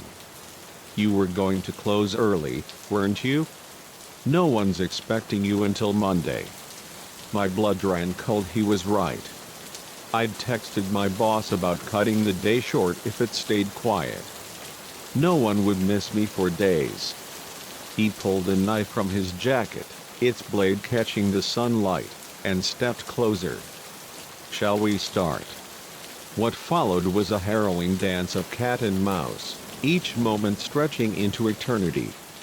I dodged past him, adrenaline lending me speed, and bolted into the hall, but escape was a cruel illusion.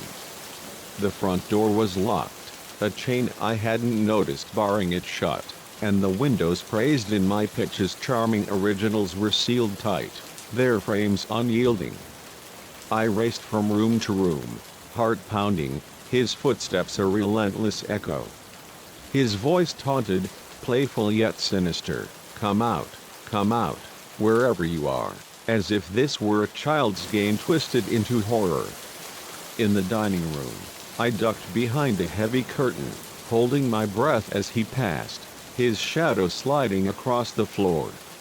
I thought I'd outsmarted him, but as I exhaled, the curtain ripped back, his grin looming inches away. "Found you," he whispered. I shoved past, my fear a raw force, and sprinted for the stairs, aiming for the second floor, praying for a window I could shatter. I reached a guest room and slammed the door, jamming a chair under the handle. His footsteps climbed the stairs, slow and deliberate, savoring my desperation. The window was my only hope, but it was painted shut, layers of history sealing it like a tomb. I searched frantically for something to break the glass, my hands shaking. Then I saw it, a wrought iron fire poker, propped against a decorative fireplace, its weight solid in my grip. The door began to splinter, his voice seeping through the cracks. "You're only delaying the inevitable," he mocked. "No one's coming to save you." But as the door gave way, I was ready. He burst in, knife raised, and I swung the poker with every ounce of strength, the metal connecting with his temple. He crumpled, the knife skittering across the floor, a groan escaping his lips. I didn't wait to see if he was out cold. I leaped over him, racing downstairs, my pulse a deafening roar.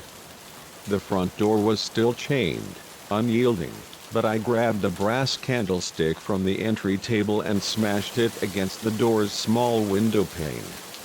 Glass shattered, cutting my arm as I reached through to fumble with the lock, blood slicking my fingers.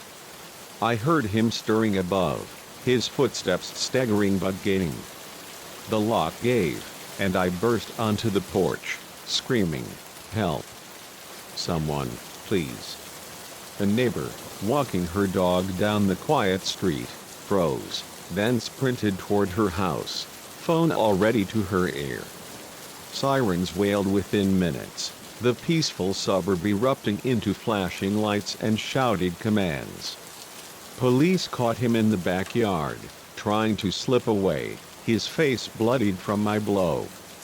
They found rope, zip ties, and a chilling collection of souvenirs in his car, proof I wasn't his first target, nor would I have been his last. The aftermath was a blur of hospital bandages, police interviews, and therapy sessions to untangle the trauma. I couldn't sleep for weeks, every creak conjuring his face, his voice. I left real estate, the thought of empty houses now a trigger for panic. But slowly, I rebuilt, becoming an advocate for realtor safety, speaking at industry events, pushing for buddy systems and panic buttons. The Cedar Street house is occupied now, a new family filling its rooms with life, unaware of the horror it once held. I drive past sometimes, its beauty a stark contrast to the nightmare within. That day taught me to trust my instincts, to always have an exit plan, and to never underestimate the strength buried deep within, even in the face of death. To my fellow realtors, I say, be vigilant. That polished client might be a wolf in a suit. Always tell someone your plans. Consider a partner for open houses. It's not paranoia, it's survival. And to everyone else, know that courage isn't the absence of fear. It's fighting through it, swinging that poker when all seems lost. I outran a predator, turned his game against him, and lived to tell the tale. It's a story I never wanted, but it's mine, and if sharing it saves one person from a similar fate, then it's worth reliving the terror. On that sunny afternoon, I learned the world's shadows can hide in plain sight, but so can the will to survive, and that's a light no darkness can extinguish. Story 12. The polished tiles of Apex Corporation's 37th floor gleamed under fluorescent lights, a sterile expanse that belied the sinister secrets pulsing beneath its surface, a truth that would transform my quiet night shift into a perilous plunge into a world of crime. My name is Marcus, and for 3 years, I've been a night janitor at Apex, a towering glass monolith in the city's financial district. It's not a job that sparks envy, mopping floors, emptying bins, dodging the occasional drunk executive, but it pays the bills and leaves me hours to tinker with my novel, a gritty thriller I've been crafting in the silence of empty offices. The solitude is my refuge, the hum of the building a backdrop to my stories. But on a crisp Tuesday night in late October, that solitude cracked, thrusting me into a narrative far darker than anything I'd penned. I was halfway through my shift, pushing my cart down the 37th floor's endless corridor, the squeak of wheels blending with the soft drone of air vents. The executive suites were supposed to be deserted, the building a ghost town save for a skeleton crew of security and cleaners like me. I was lost in thought, mentally untangling a plot not in my novel, when a sound snapped me back, a low murmur, urgent and out of place, leaking from the boardroom's slightly ajar door. I froze, mop handle cold in my hands, ears straining. Voices, distinct and heated, carried through the stillness. I edged closer, curiosity overriding the caution that should have sent me back to my cart. The boardroom was a fortress of glass and mahogany, reserved for Apex's elite, not a place for late-night whispers. As I neared, the words sharpened. "The cargo hits the docks tomorrow night," a deep voice rumbled, authoritative. "Everything needs to be locked down." A higher, nervous voice countered, "What about the feds? They're circling closer." The first speaker's tone turned icy. "Leave them to me. I've got eyes inside, they won't be an issue." My pulse quickened, a chill snaking down my spine. This wasn't a strategy session or a late-night deal. This was something illegal, something dangerous, unfolding in the heart of a corporation I'd always seen as a faceless machine. I shifted my weight, intending to retreat, but my cart's wheel squeaked, a traitor in the silence. The voices stopped, chairs scraping against the floor. "Did you hear that?" the nervous one asked, voice taut. "Check it," the deeper voice commanded. Panic surged, hot and electric. The hallway was a stark runway, no cover in sight. I shoved my cart against the wall and dove for the nearest supply closet, pulling the door shut just as footsteps echoed outside. Through the narrow crack between door and frame, I saw a figure pass, a man in a tailored suit, head swiveling, eyes scanning the corridor. My heart hammered, each beat a thunderclap in my ears. After what felt like an eternity, he returned to the boardroom. "Nothing out there," he said, voice dismissive. "Probably the wind." I stayed frozen, barely breathing, as the meeting resumed. Their words painted a grim picture: shipments, bribes, silencing those who pried too close. It was like stepping into one of my novel's darkest chapters, except this was real, and I was trapped in its pages. They spoke for what seemed like hours, detailing plans that turned my stomach. Finally, the meeting broke, footsteps fading, the elevators distancing, signaling their departure. I waited, counting to 100, before emerging, my legs shaky, mind racing. What now? Going to the police was the obvious move, but their mention of eyes inside gnawed at me. What if they had moles in law enforcement? What if they traced the report back to me? I finished my shift in a daze, jumping at every shadow, convinced they'd return to silence the unseen listener. By 6 a.m., as I clocked out, a plan took shape. I needed evidence, something concrete to ensure the authorities would act. The next night, I returned with a small voice recorder tucked in my pocket, its weight a quiet reassurance. The risk was immense. If they caught me, I was done, but I needed proof to make this real. I moved through my rounds with heightened senses, ears pricked for any anomaly. For hours, the building was a tomb, the only sounds my footsteps and the hum of machinery. I began to wonder if I'd imagined it, if the stress of night shifts had conjured a fiction too vivid to dismiss. Then, around 2 a.m., it came again, voices from the same boardroom, more of them this time, at least 5 distinct tones. I crept closer, recorder on, my hands trembling as I positioned it near the door's crack. They spoke of a shipment arriving at a dockside warehouse at 3:30 a.m., detailing quantities and payoffs with a chilling precision.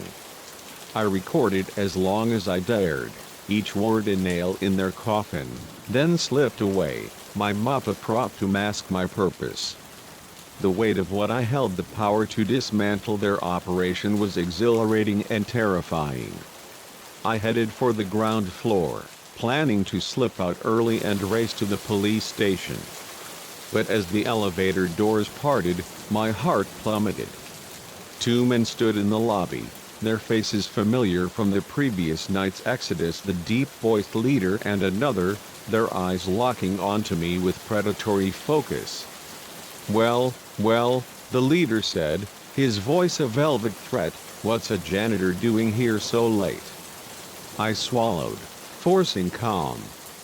Just wrapping up, sir, I said, my voice steadier than I felt.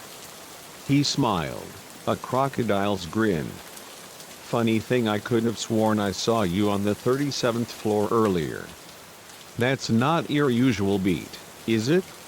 They knew. Somehow, they knew. The second man stepped forward, reaching for my arm. You'd better come with us. Survival instinct kicked in. I shoved my mop cart hard, the clatter of buckets and brooms sending them stumbling. In the chaos, I bolted for the emergency exit, bursting into the cool night air, the city's pulse a stark contrast to the building's suffocating silence. Shouts followed, their pursuit closing fast. The streets were near deserted, a few late-night wanderers and delivery trucks my only company. I darted down alleys, vaulted low fences, my lungs burning as I wove through the urban maze, fear my only fuel. I don't know how long I ran, each step a gamble against capture. My legs screamed, my breath ragged, but the thought of their hands on me, of the recorder's contents lost, kept me moving. Finally, I saw it, the police station, its lights a beacon in the pre-dawn haze. I staggered through the doors, gasping, please, help. They're after me. I've got evidence, criminal activity at Apex Corporation.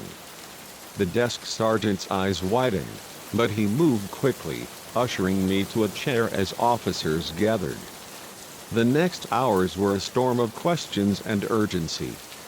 I handed over the recorder, its tinny playback filling the room with damning words. Detectives descended, their faces grim as I recounted my story again and again. As dawn broke, casting long shadows through the station's windows, a senior detective approached, his expression a mix of awe and gravity. Mr. Carter, he said, what you've done here is extraordinary. This goes deeper than we imagined: money laundering, trafficking, the works. We're putting you in protective custody until we sort this out. The words landed heavy, a confirmation that my life had irrevocably changed. The days that followed were a blur of safe houses, guarded by stern-faced officers, and court depositions that felt like scenes from a movie. The case against Apex exploded into national headlines, exposing a web of corruption that reached into the city's highest echelons. My evidence was the linchpin, bringing down executives and operatives, though a few key players, including the deep-voiced man, slipped through the net, their absence a shadow over my relief. Protective custody was a strange limbo, each new location a reminder of the dangers still lurking. I changed my name, moved across the country, and started over, but the fear lingered, a constant companion. Nightmares woke me, the echo of footsteps outside my door, the leader's voice promising retribution. I often replayed that night, wondering if I'd have been safer ignoring those voices, staying the invisible janitor. But then I thought of the victims my actions freed, those spared from the syndicate's reach, and the regret faded. My novel remains unfinished, its pages gathering dust. The stories I tell now are real, shared in hushed tones to warn others: trust your instincts, act when it counts. I'm a different man, shaped by a single night's courage and its lasting cost. The gleaming towers of corporations like Apex hide more than ambition. They cradle secrets that can kill. If you're ever working late, alone with the hum of a sleeping building, and hear a sound that doesn't belong, don't walk away. But be ready: once you step into that truth, there's no returning to the bliss of ignorance. The fight against the shadows is worth it, but it comes with a price, one I'll pay for the rest of my days. Story 13. The old house on Sycamore Drive stood as a beacon of new beginnings, its creaking floors and weathered charm a canvas for my dreams until a concealed door in the basement unveiled a darkness that would haunt me long after I fled its walls. My name is David, and I'd spent years scraping by in cramped apartments, saving every dime for a place to call my own. When I found the Sycamore house, it felt like fate, a sprawling, century-old fixer-upper with the price slashed low due to its character. The realtor's vague mention of its history, previous owners leaving in haste, barely registered, overshadowed by my excitement. I signed the papers, envisioning a future of renovations and roots, unaware that the house held secrets eager to claim me. The first weeks were a blur of optimism. I unpacked boxes, patched drywall, and reveled in the space, the high ceilings and warped floorboards a stark contrast to my old shoebox rentals. The basement, though, was a project for another day, damp, cluttered with decades of junk, its single bulb casting long, flickering shadows. I avoided it, focusing on the upper floors, where sunlight spilled through leaded windows, painting the rooms in golden hues. For a while, the house felt like home, its quirks groaning pipes, drafts from unseen cracks endearing rather than ominous. That changed one stormy afternoon, a month after I'd moved in. Rain battered the windows, the sky a bruise of gray, and a power flicker sent me to the basement to check the fuse box. Navigating the cluttered space, my flashlight beam caught on something odd, a section of the cinder block wall that didn't quite match. It seems too precise, its surface too smooth. Curiosity tugged at me, and I brushed away cobwebs, revealing a faint outline, like a door masquerading as wall. My pulse quickened. A hidden room? The house was old enough for such mysteries, Prohibition-era hideaways or forgotten storage, but something about the discovery felt heavy, as if the air itself urged me to walk away. I ignored the unease, fetching a crowbar from my toolbox. The wall gave way with a groan, revealing a narrow door, its wood warped but sturdy, a rusted latch holding it shut. I pried it open, the hinges screaming, and shone my light inside. The room was small, barely 10 feet square, its walls bare save for a rough wooden table at the center. On it sat a collection of objects that froze my breath, a leather-bound book, its cover etched with symbols I didn't recognize. A scattering of candles, their wax blackened and melted. And a dagger, its blade pitted but sharp, glinting in the dim light. The air was thick, sour with an unplaceable decay, and a chill crawled up my spine, urging retreat. I stepped forward instead, drawn to the book. Its pages were brittle, filled with handwritten script in a language I couldn't decipher, interspersed with diagram circles, runes, figures twisted in unnatural poses. The words seemed to pulse, though I told myself it was just the flickering bulb overhead. I snapped the book shut, heart thudding, and backed out, locking the door behind me. Upstairs, the storm's roar felt distant, the house's warmth a fragile shield against the unease now rooted in me. I tried to dismiss it, a creepy relic, nothing more but sleep eluded me, the book's symbols dancing behind my closed eyes. The next day, I returned to the basement, intending to seal the door, but found it ajar, the latch untouched. My stomach churned. Had I forgotten to lock it? The room was unchanged, but the book was open now, its pages turned to a new passage, as if inviting me to read. I slammed it shut, dragged the table to block the door, and vowed to board it up. But the house seemed to shift around me. Shadows lingered in corners, too solid, too deliberate.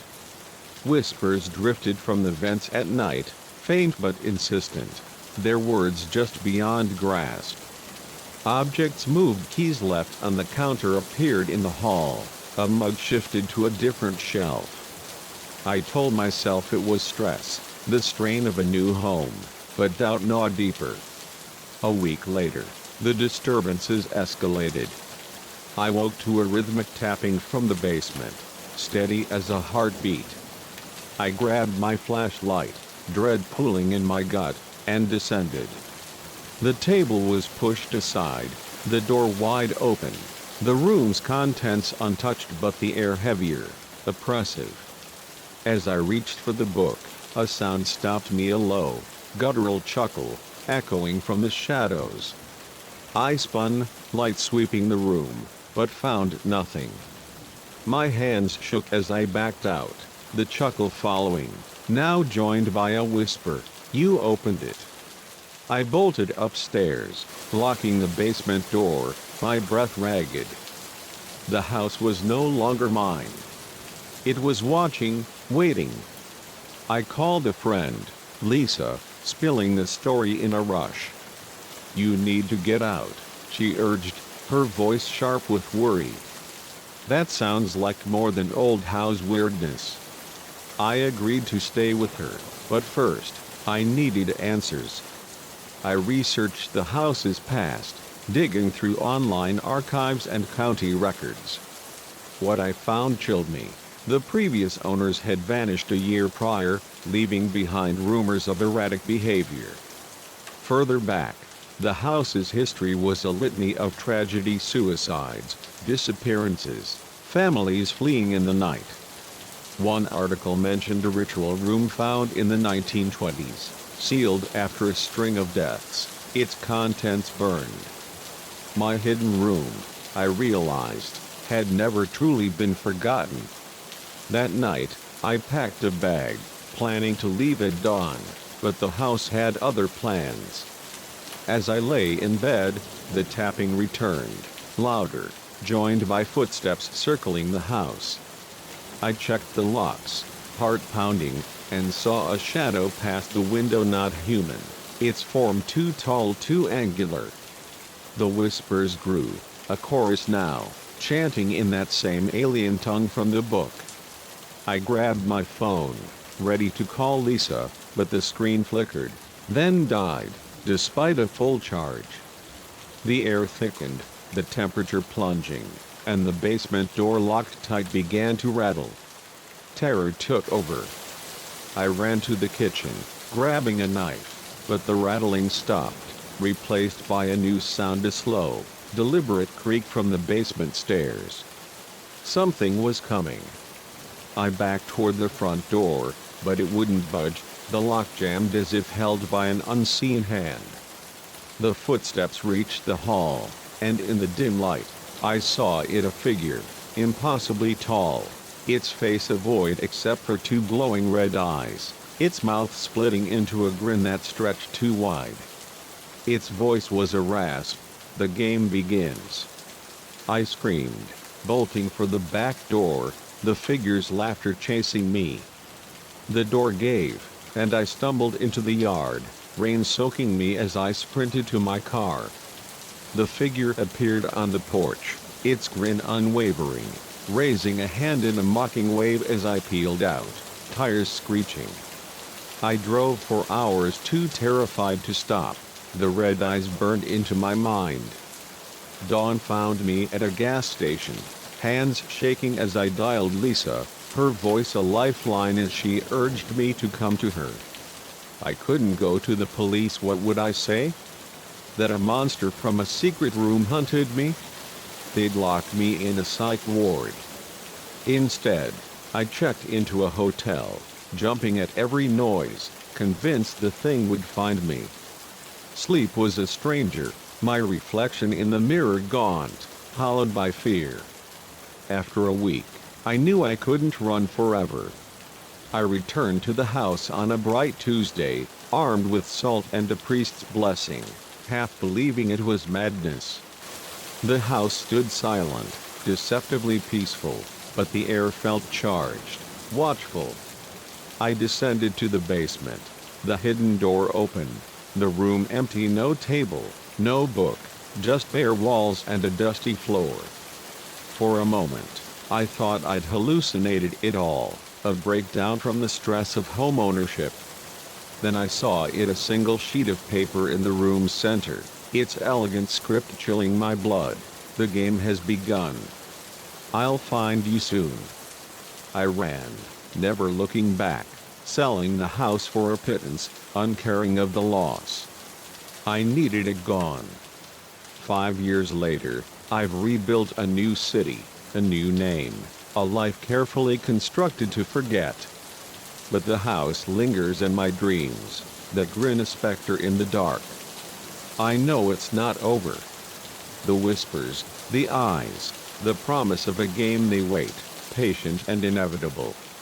If you're eyeing an old house, drawn to its charm or a hidden nook, heed my warning. Some doors hide more than dust. Once you open them, they never truly close, and the things behind them play for keeps. Story 14.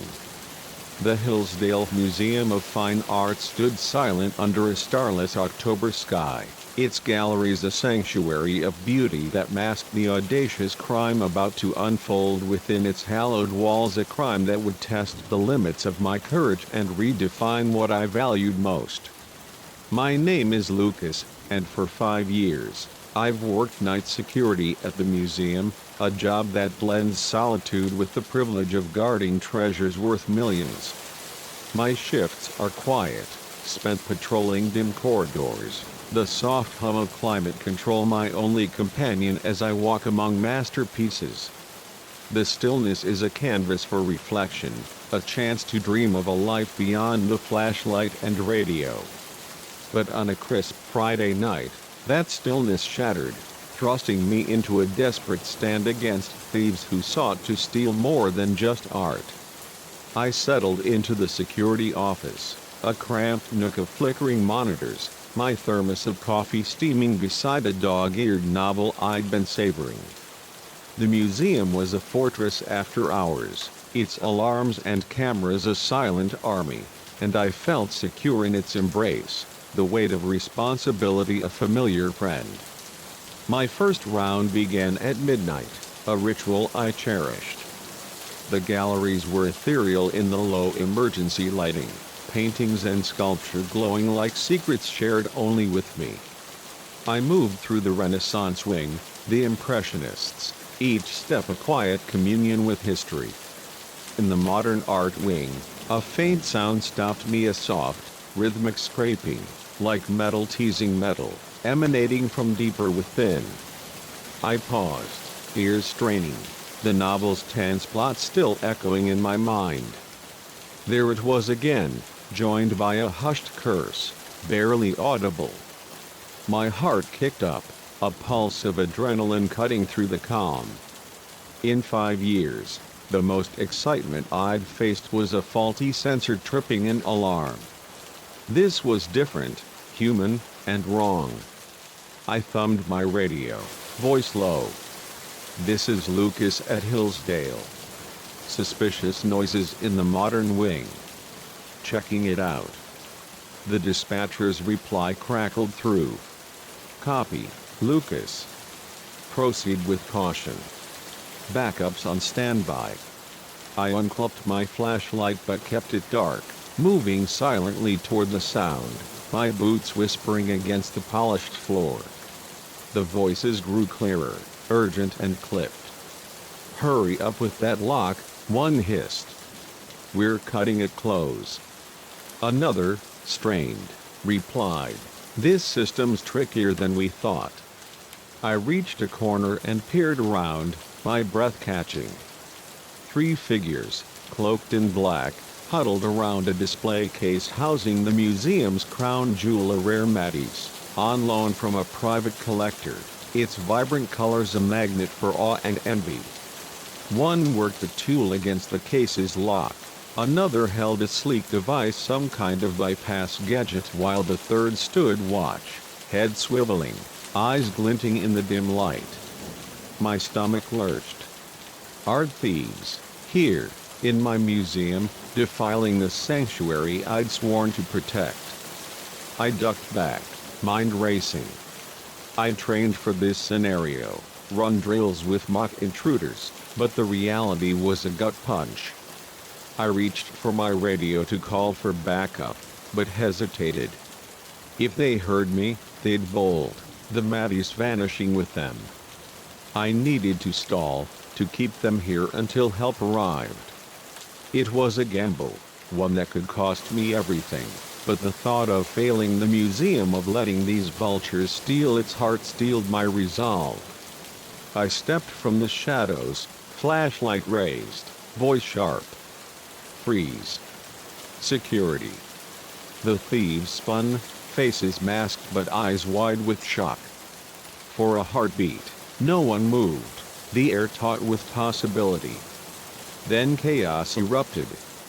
The one at the case lunged for a bag on the floor, the tech wielder hurled his device at me, and I dodged, the gadget shattering against a wall in a spray of sparks.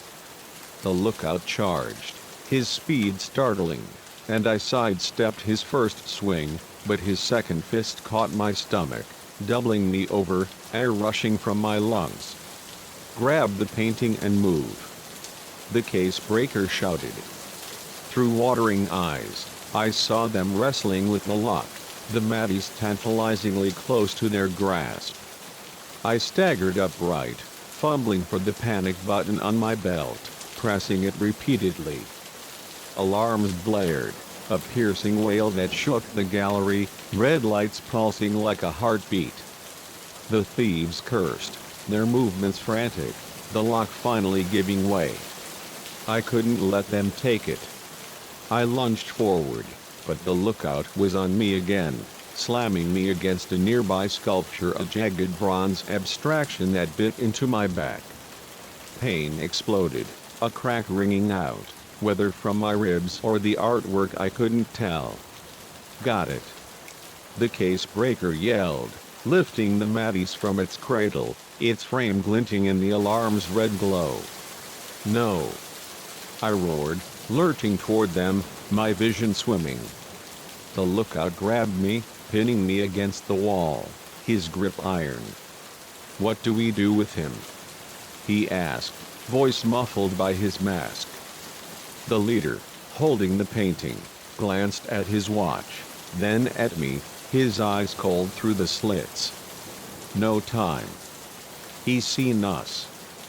Finish him. The lookout nodded, reaching into his jacket, and I saw the flash of a gun, its barrel a void promising oblivion.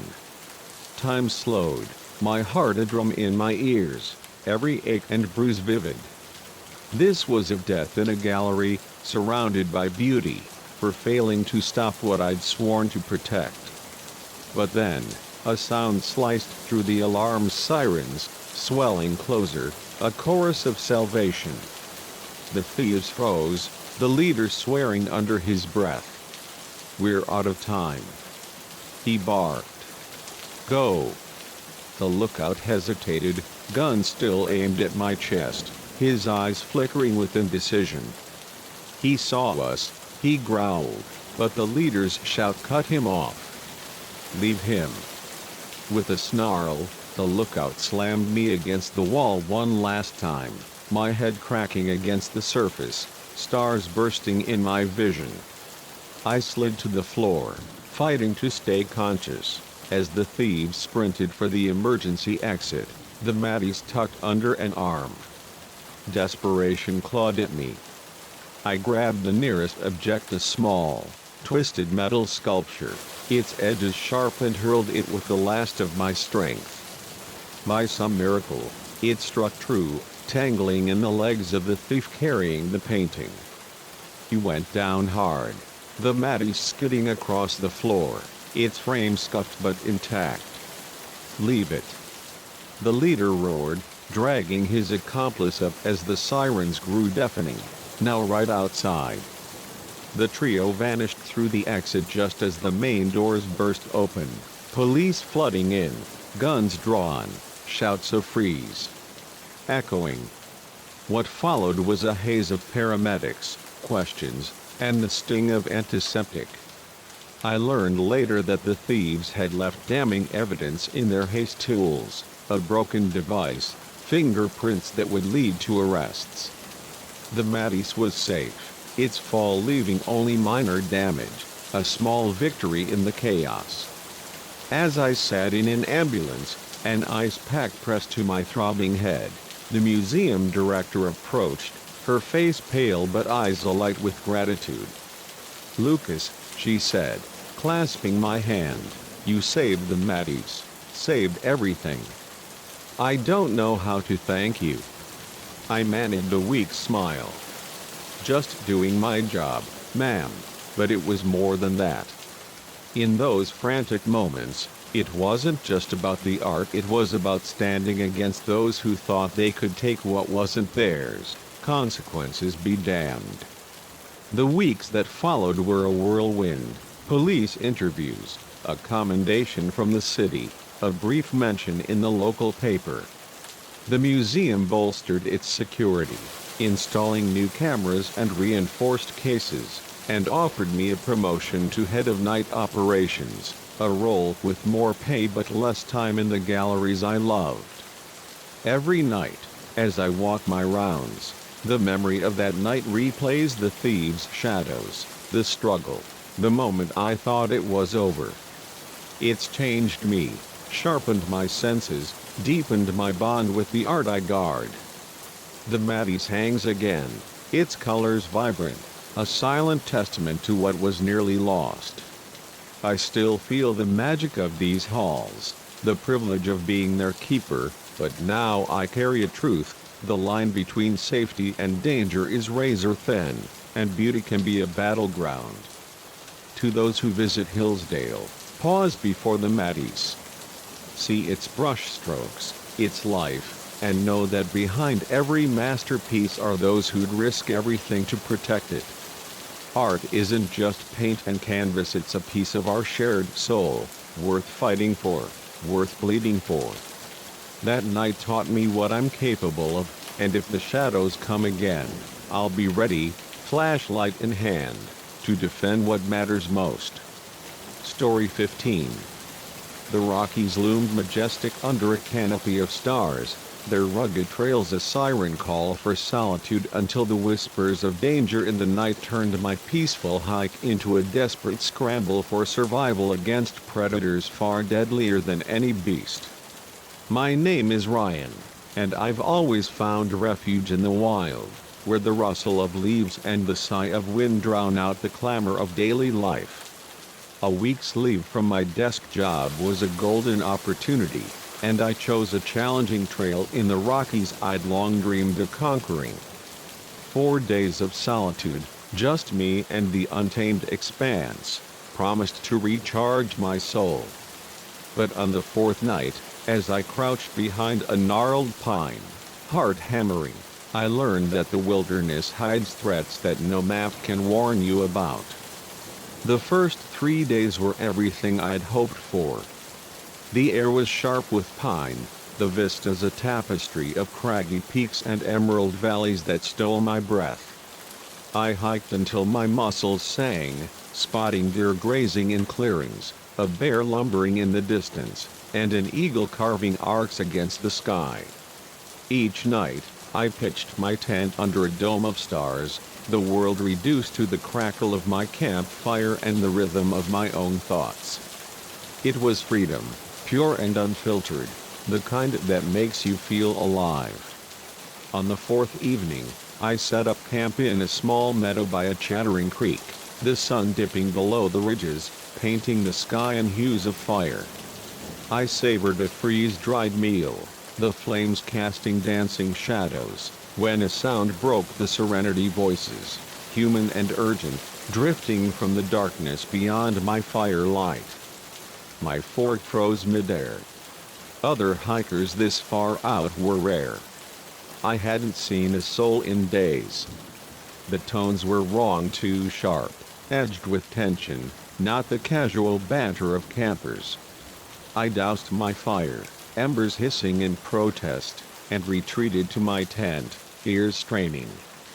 The voices drew closer, 2 distinct speakers, both male. "We need to keep moving," one growled, his voice rough with authority. They'll have our trail by now. The other, higher pitched and frayed, whined, I'm beat, man. We've been at it for days. The first snapped back, you want to rot in a cell? That's what happens if they catch us. Move. My blood turned to ice. These weren't lost trekkers, they were fugitives, escapees from some prison, their words dripping with desperation. I held my breath as their footsteps crunched nearer, a flashlight beam slicing across my tent's nylon walls. Someone's been here, the gruff voice said, low and suspicious. Fire's still warm. The second muttered, we haven't seen anyone in days. Doesn't matter, the first barked. They could report us. Find them. Panic seized me, a vice around my chest. My car was 2 days' hike away, and in the dark, with these men hunting, fleeing was a death wish. I moved silently, grabbing my backpack, water, energy bars, a flashlight, a basic first aid kit, and slipped out the tent's back flap, using the creak's burble to mask my steps. Their beams danced through the trees, searching, as I crept away, heart pounding so loud I feared it would betray me. I'd gone maybe 50 yards when a shout split the night. There's someone. One yelled. I ran, branches whipping my face, the forest a blur of shadows and obstacles. Their pursuit was relentless, their voices closing in, their flashlights cutting erratic paths through the dark. My lungs burned, legs screaming, but fear propelled me, the imagined grip of their hands a spur in my side.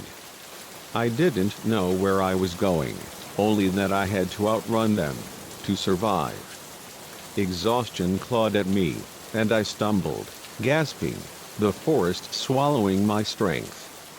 The sounds of pursuit faded, leaving only the wind's howl and my ragged breaths. Had I lost them? I took stock, shivering in the chill. I was lost, my tent and supplies abandoned, with only what was in my pack. The darkness was a cage, and those men were still out there, their intent clear. I needed shelter, a place to think. Scanning the gloom, I spotted a fallen spruce, its upturned roots forming a shallow cave. It wasn't much, but it was cover. I crawled inside, curling tight, the damp earth cold against my skin.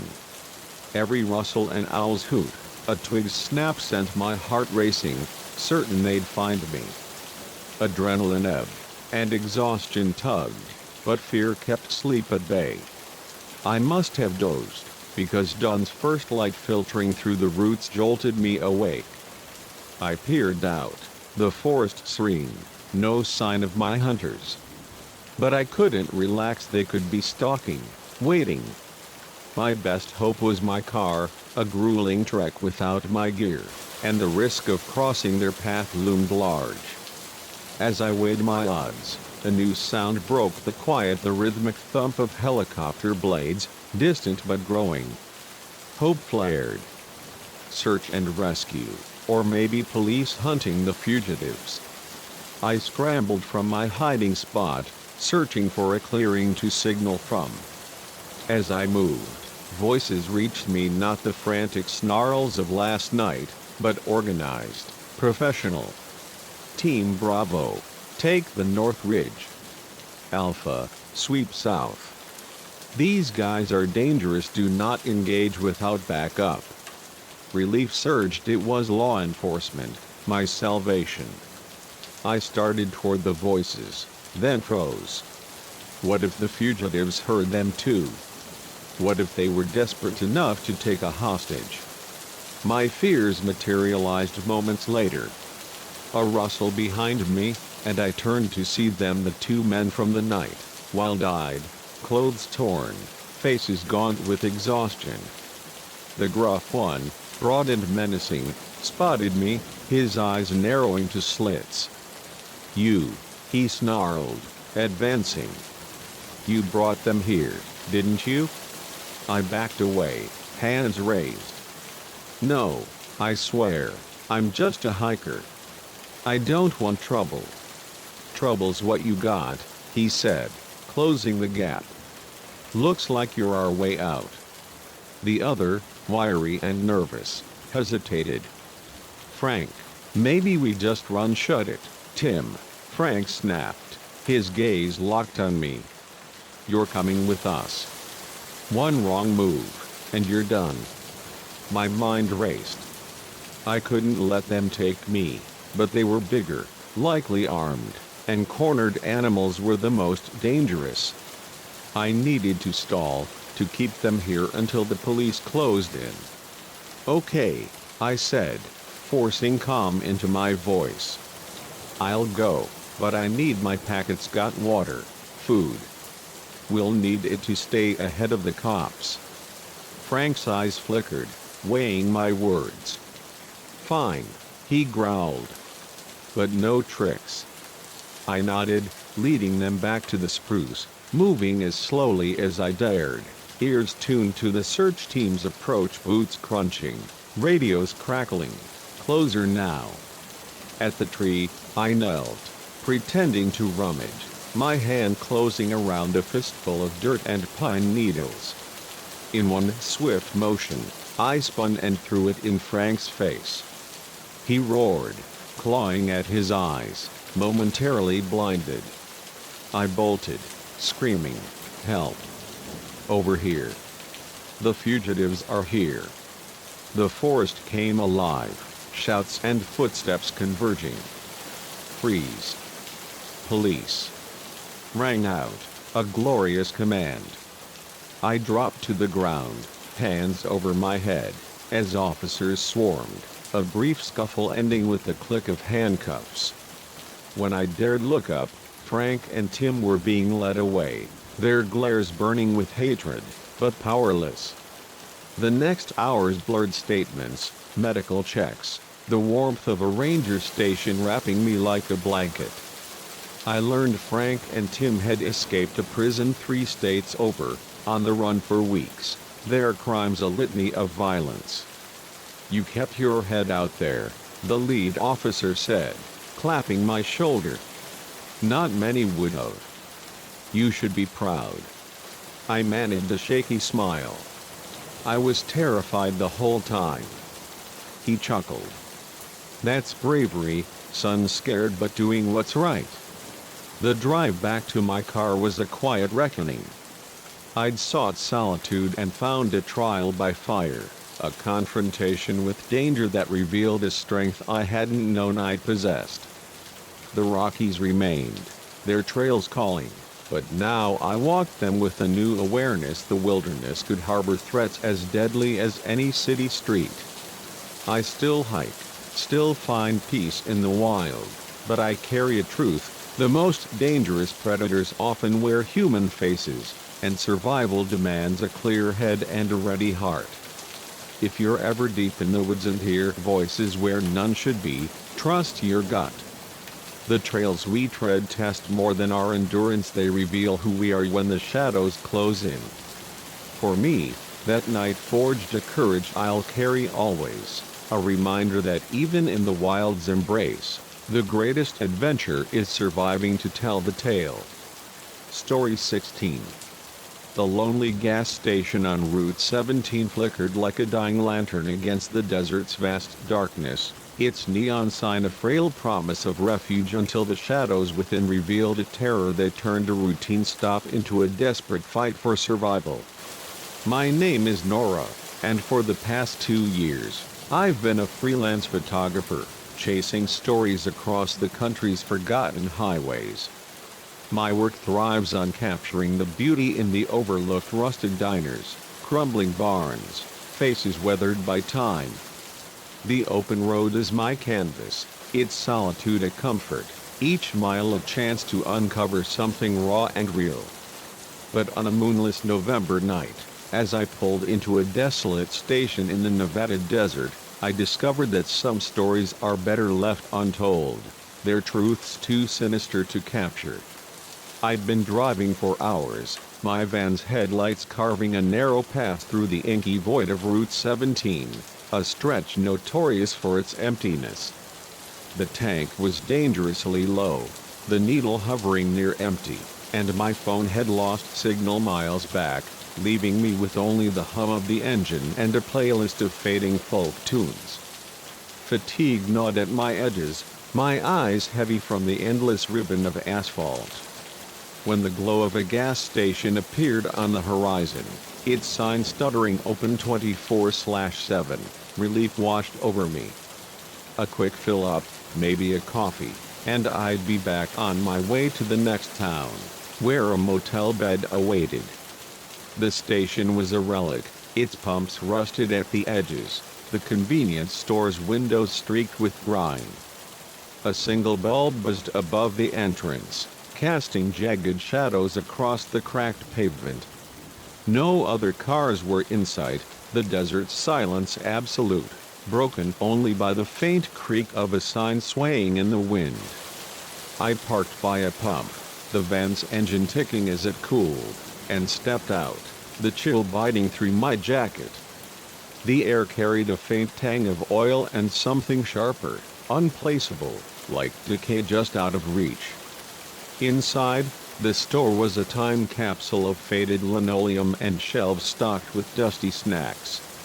A clerk stood behind the counter, a lanky man in his 40s, his face shadowed under a worn cap.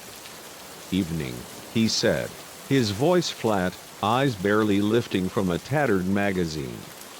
"Pumps on. Cash only after dark." I nodded, fishing bills from my wallet, and paid for gas and a stale coffee, its bitterness a jolt to my senses. His gaze lingered as I turned to leave, a flicker of something curiosity, or worse that set my nerves on edge. I shook it off, blaming the late hour, and headed back to the pump. As I filled the tank, the desert's quiet pressed in, heavy and watchful. The pump clicked off, and I was screwing the cap back on when a sound broke the silence, a soft, rhythmic tapping, like fingers drumming on glass, coming from the store. I glanced up, expecting the clerk, but the windows were empty, the interior dim. The tapping grew louder, insistent, now joined by a faint hum, almost a voice, though no words formed. My skin prickled, the instinct to flee warring with the need to understand. I grabbed my camera, a reflex born of years chasing the unknown, and crept toward the store, heart thudding. The door creaked as I pushed it open, the bell above silent, as if unwilling to announce me. The clerk was gone, his magazine abandoned on the counter, the air inside colder than it should have been. The tapping was clearer now, emanating from a door behind the counter, marked employees only. It was ajar, a sliver of darkness beyond, and the hum had sharpened into a low chant, guttural and alien, sending a chill down my spine. I should have run, should have jumped in my van and floored it, but the photographer in me, the part that craved the story behind the shadows, held me fast. I raised my camera, its lens a shield, and edged toward the door, the chant growing louder, a cadence that felt wrong, like a language not meant for human tongues. My flashlight beam cut through the gloom as I nudged the door wider, revealing a narrow stairwell descending into darkness. The tapping was relentless now, a heartbeat in the walls, and the air grew thick, heavy with that same sour decay I'd sensed outside. Each step down felt like a betrayal of instinct, but I moved forward, driven by a need to see, to capture whatever lay below. The stairs ended in a basement, its concrete walls slick with moisture, the air damp and oppressive. My light swept the space, landing on a circle of figures, 5, maybe 6, cloaked in tattered robes, their faces hidden under hoods. They stood around a crude altar, its surface stained dark, littered with bones and what looked like shriveled offerings, their shapes too grotesque to name. The chanting swelled, their voices a dissonant chorus, and at the altar's center lay a book, its pages open, symbols writhing in the flickering light of candles that burned without flame. I snapped a photo. The shutters clicked, deafening in the silence that followed. The figures rose, heads snapping toward me, their eyes too many too bright glinting beneath their hoods. My heart seized, the camera slipping in my sweaty grip. "Who's there?" One hissed, its voice a rasp that wasn't human, wasn't anything I knew. I backed away, the stairs behind me a distant hope, but the figures moved, unnaturally fast, their robes trailing like smoke. I turned and ran, the camera banging against my chest, their footsteps a thunderous pursuit. The stairs seemed endless, each step a battle against the weight of their presence. I burst through the door, slamming it shut, and sprinted for the exit, the store's lights flickering as if in protest. Outside, the desert air was a shock, but I didn't stop, fumbling for my keys as I reached the van. Their chants followed, now outside, circling the lot, their shapes blurring at the edges of my vision.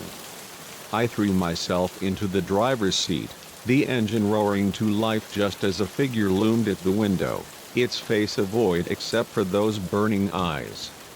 I floored the gas, tires screeching, the van lurching onto the highway. In the rearview mirror, they stood at the lot's edge, motionless, watching, their forms dissolving into the dark as I sped away. My hands shook on the wheel, the camera a heavy weight in my lap, its photos a dangerous trophy I hadn't meant to claim. I drove for hours, not stopping until dawn painted the horizon, pulling into a truck stop miles from Route 17. The photos were there, grainy but undeniable hooded figures, the altar, the book's symbols pulsing with an unnatural clarity. I deleted them, smashing the memory card, but the images lingered, burned into my mind. I couldn't go to the police. What would I say? That I'd stumbled into a cult, or something worse, at a gas station? They'd think I'd lost it, and maybe I had. The days that followed were a fog of paranoia. I checked into a motel, jumping at every shadow, convinced those eyes would find me. Sleep came in fits, haunted by the chant, its rhythm echoing in my pulse. I abandoned my road trip, returning home, but the desert's grip didn't loosen. Mirrors showed glimpses of shapes behind me, gone when I turned.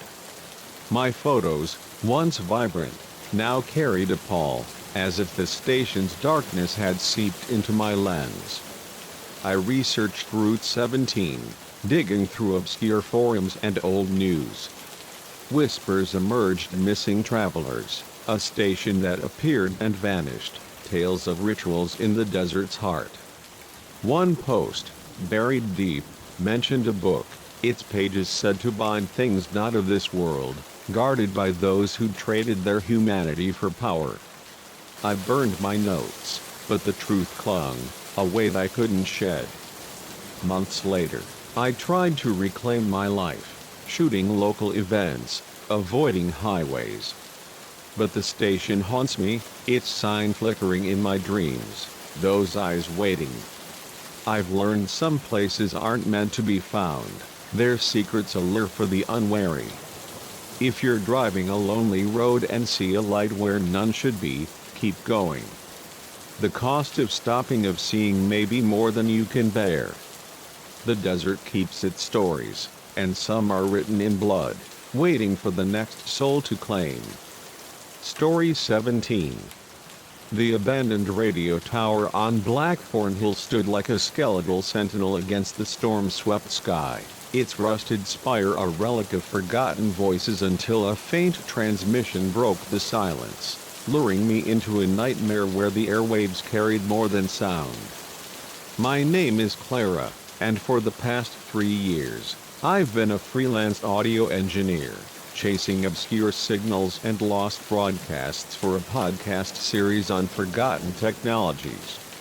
My work thrives on unearthing the past, crackling recordings, defunct stations, the ghostly hum of obsolete airwaves.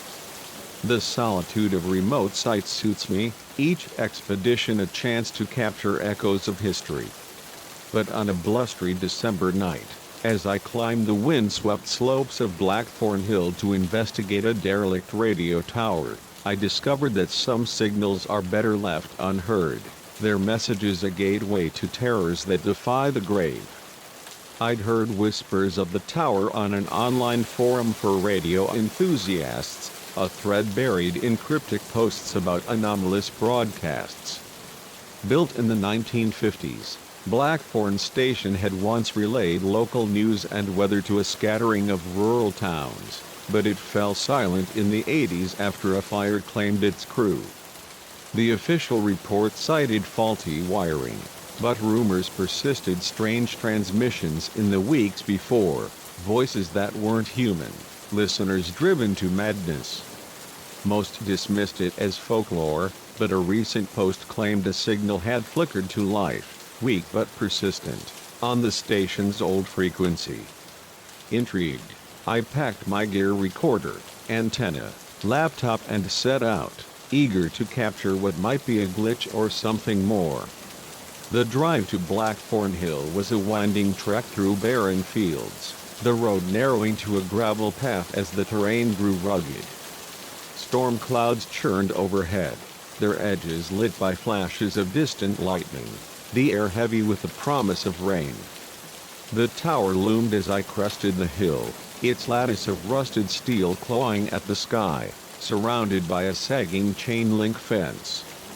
The station house at its base was a crumbling shell, its windows boarded, roof caving under decades of neglect.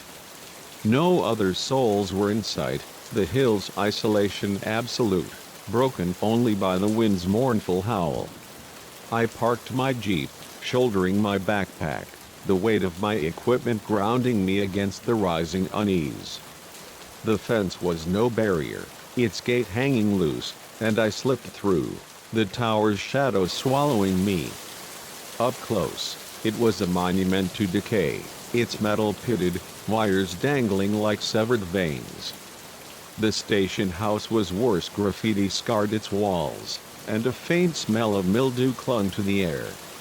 I tested the door, expecting resistance, but it swung open with a groan, revealing a dark interior strewn with debris, shattered glass, overturned chairs, a desk splintered as if struck by force. My flashlight beam cut through the gloom, landing on a control panel in the corner, its dials and switches coated in dust but intact. A microphone lay beside it, its cord coiled like a sleeping snake. I set up my gear, heart quickening with the thrill of discovery. If the signal was real, this was my chance to record it, to unravel the tower's mystery. I tuned my receiver to the station's old frequency, static crackling through my headphones, a familiar companion. Minutes passed, the storm's rumble growing closer, but the static held, unbroken by any voice. Then, a shift of faint pulse beneath the noise, like a heartbeat in the ether. I adjusted the dial, and the pulse sharpened into words, fragmented but clear, spoken in a voice that was both male and impossibly old, its timbre grating like stone on stone. "They're listening, always listening, come to us." My breath caught, fingers trembling as I hit record.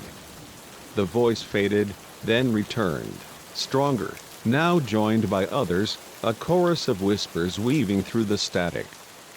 "Find the key, open the way, they wait below." I froze, the words chilling despite the room's stuffy air. This wasn't a prank or looped recording, it felt alive, directed at me. I scanned the room, half expecting to see a figure in the shadows, but I was alone, the whispers confined to my headphones. The control panel's lights flickered, unpowered yet glowing faintly, and a low hum vibrated through the floor. as if the tower itself stirred. My instincts screamed to leave, but the journalist in me, the part that lived for the truth behind the strange, rooted me. I needed to know what below meant, what key they sought. I searched the station house, my flashlight revealing little but decay. In a corner, beneath a pile of moldy papers, I found a trapdoor, its edges sealed with rusted bolts. The hum was louder here, pulsing in time with the whispers now leaking from my headphones, unprompted. Below I grabbed a crowbar from the debris, prying at the bolts, each one giving with a screech that echoed in the empty space. The trapdoor lifted, revealing a stone staircase descending into darkness, its steps worn smooth, as if trodden by countless feet. The air from below was cold, thick with the scent of earth and something fouler, like rot left to fester. My flashlight barely pierced the gloom, the beam swallowed by the tunnel's depth. The whispers surged, urgent now, come you're close. I should have turned back, driven away, forgotten this place. But the signal's pull was a hook in my mind, and I descended, each step a surrender to the unknown. The stairs ended in a chamber, its walls carved with symbols, spirals, eyes, jagged lines that seemed to writhe in the light. At its center stood a stone slab, etched with the same marks, stained dark with what could only be blood. Around it, scattered like offerings, were objects, a cracked watch, a child's shoe, a rusted key, its teeth worn but gleaming. The whispers were a cacophony now, filling the air, not just my headphones, their voices a tangle of hunger and command. Take it open. The way I reached for the key, my hand trembling, when a shadow moved at the chamber's edge, a figure, tall and gaunt, its form flickering like a bad signal. Its face was a blur, eyes too large, mouth a gaping void. You heard us, it rasped, voice matching the broadcast, and now you're ours. I stumbled back, the key slipping from my grasp, and more figures emerged, their shapes unstable, as if woven from static. They closed in, their whispers a physical weight, pressing me toward the slab. Panic broke the spell. I bolted for the stairs, their laughter a grating, electric buzz chasing me. My flashlight flickered, plunging me into near darkness, but I climbed, lungs burning, the key clutched in my fist, its metal biting my palm. I burst into the station house, slamming the trapdoor, but the hum followed, the floor vibrating as if the earth itself pursued me. My equipment was alive, the receiver blaring the voices. You can't leave. You opened the way. I ripped the cords free, smashing the recorder, but the sound persisted, echoing in my skull. I sprinted to my Jeep, the storm breaking overhead, rain lashing as lightning illuminated the tower, its spire glowing with an unnatural pulse. The figures were there, at the station's threshold, their forms flickering, eyes burning through the downpour. I floored the gas, the Jeep skidding down the hill, the road a blur of mud and fear. In the rearview mirror, the tower loomed, its signal still humming in my mind, the key a burning weight in my pocket. I drove until dawn, stopping at a diner far from Blackthorn Hill, its fluorescent lights a fragile shield. The key set on the table, its presence a taunt. I tried to call a friend, but my phone was dead, its screen cracked though it hadn't been. The diner's radio crackled, and for a moment, I heard it, the same voice, "You're ours." I left the key, fleeing to my Jeep, but the whispers followed, faint but relentless, woven into every static hum I passed. Weeks later, I abandoned my podcast, my gear untouched, the road a trigger for panic. I moved to a city, seeking noise to drown the silence, but the whispers lingered, faint in the buzz of appliances, the crackle of a car radio. I searched for Blackthorn Hill, But maps showed no station, no tower, only empty land. Forums mentioned vanishings, listeners who tuned in and were never seen again, their stories dismissed as myth. I burned my notes, but the key I found it in my bag, though I'd left it behind, its symbols now etched in my dreams. The signal is out there, waiting, its voice is patient. I avoid radios, but sometimes, in the dead of night, I hear it a hum, a call, promising answers if I return. Blackthorn Hill is gone, but its reach isn't, and I fear I've become part of its broadcast, a signal that never fades. If you're chasing a story, a sound in the static, let it go. Some frequencies carry more than voices, they carry hunger, and once you tune in, you're never truly free.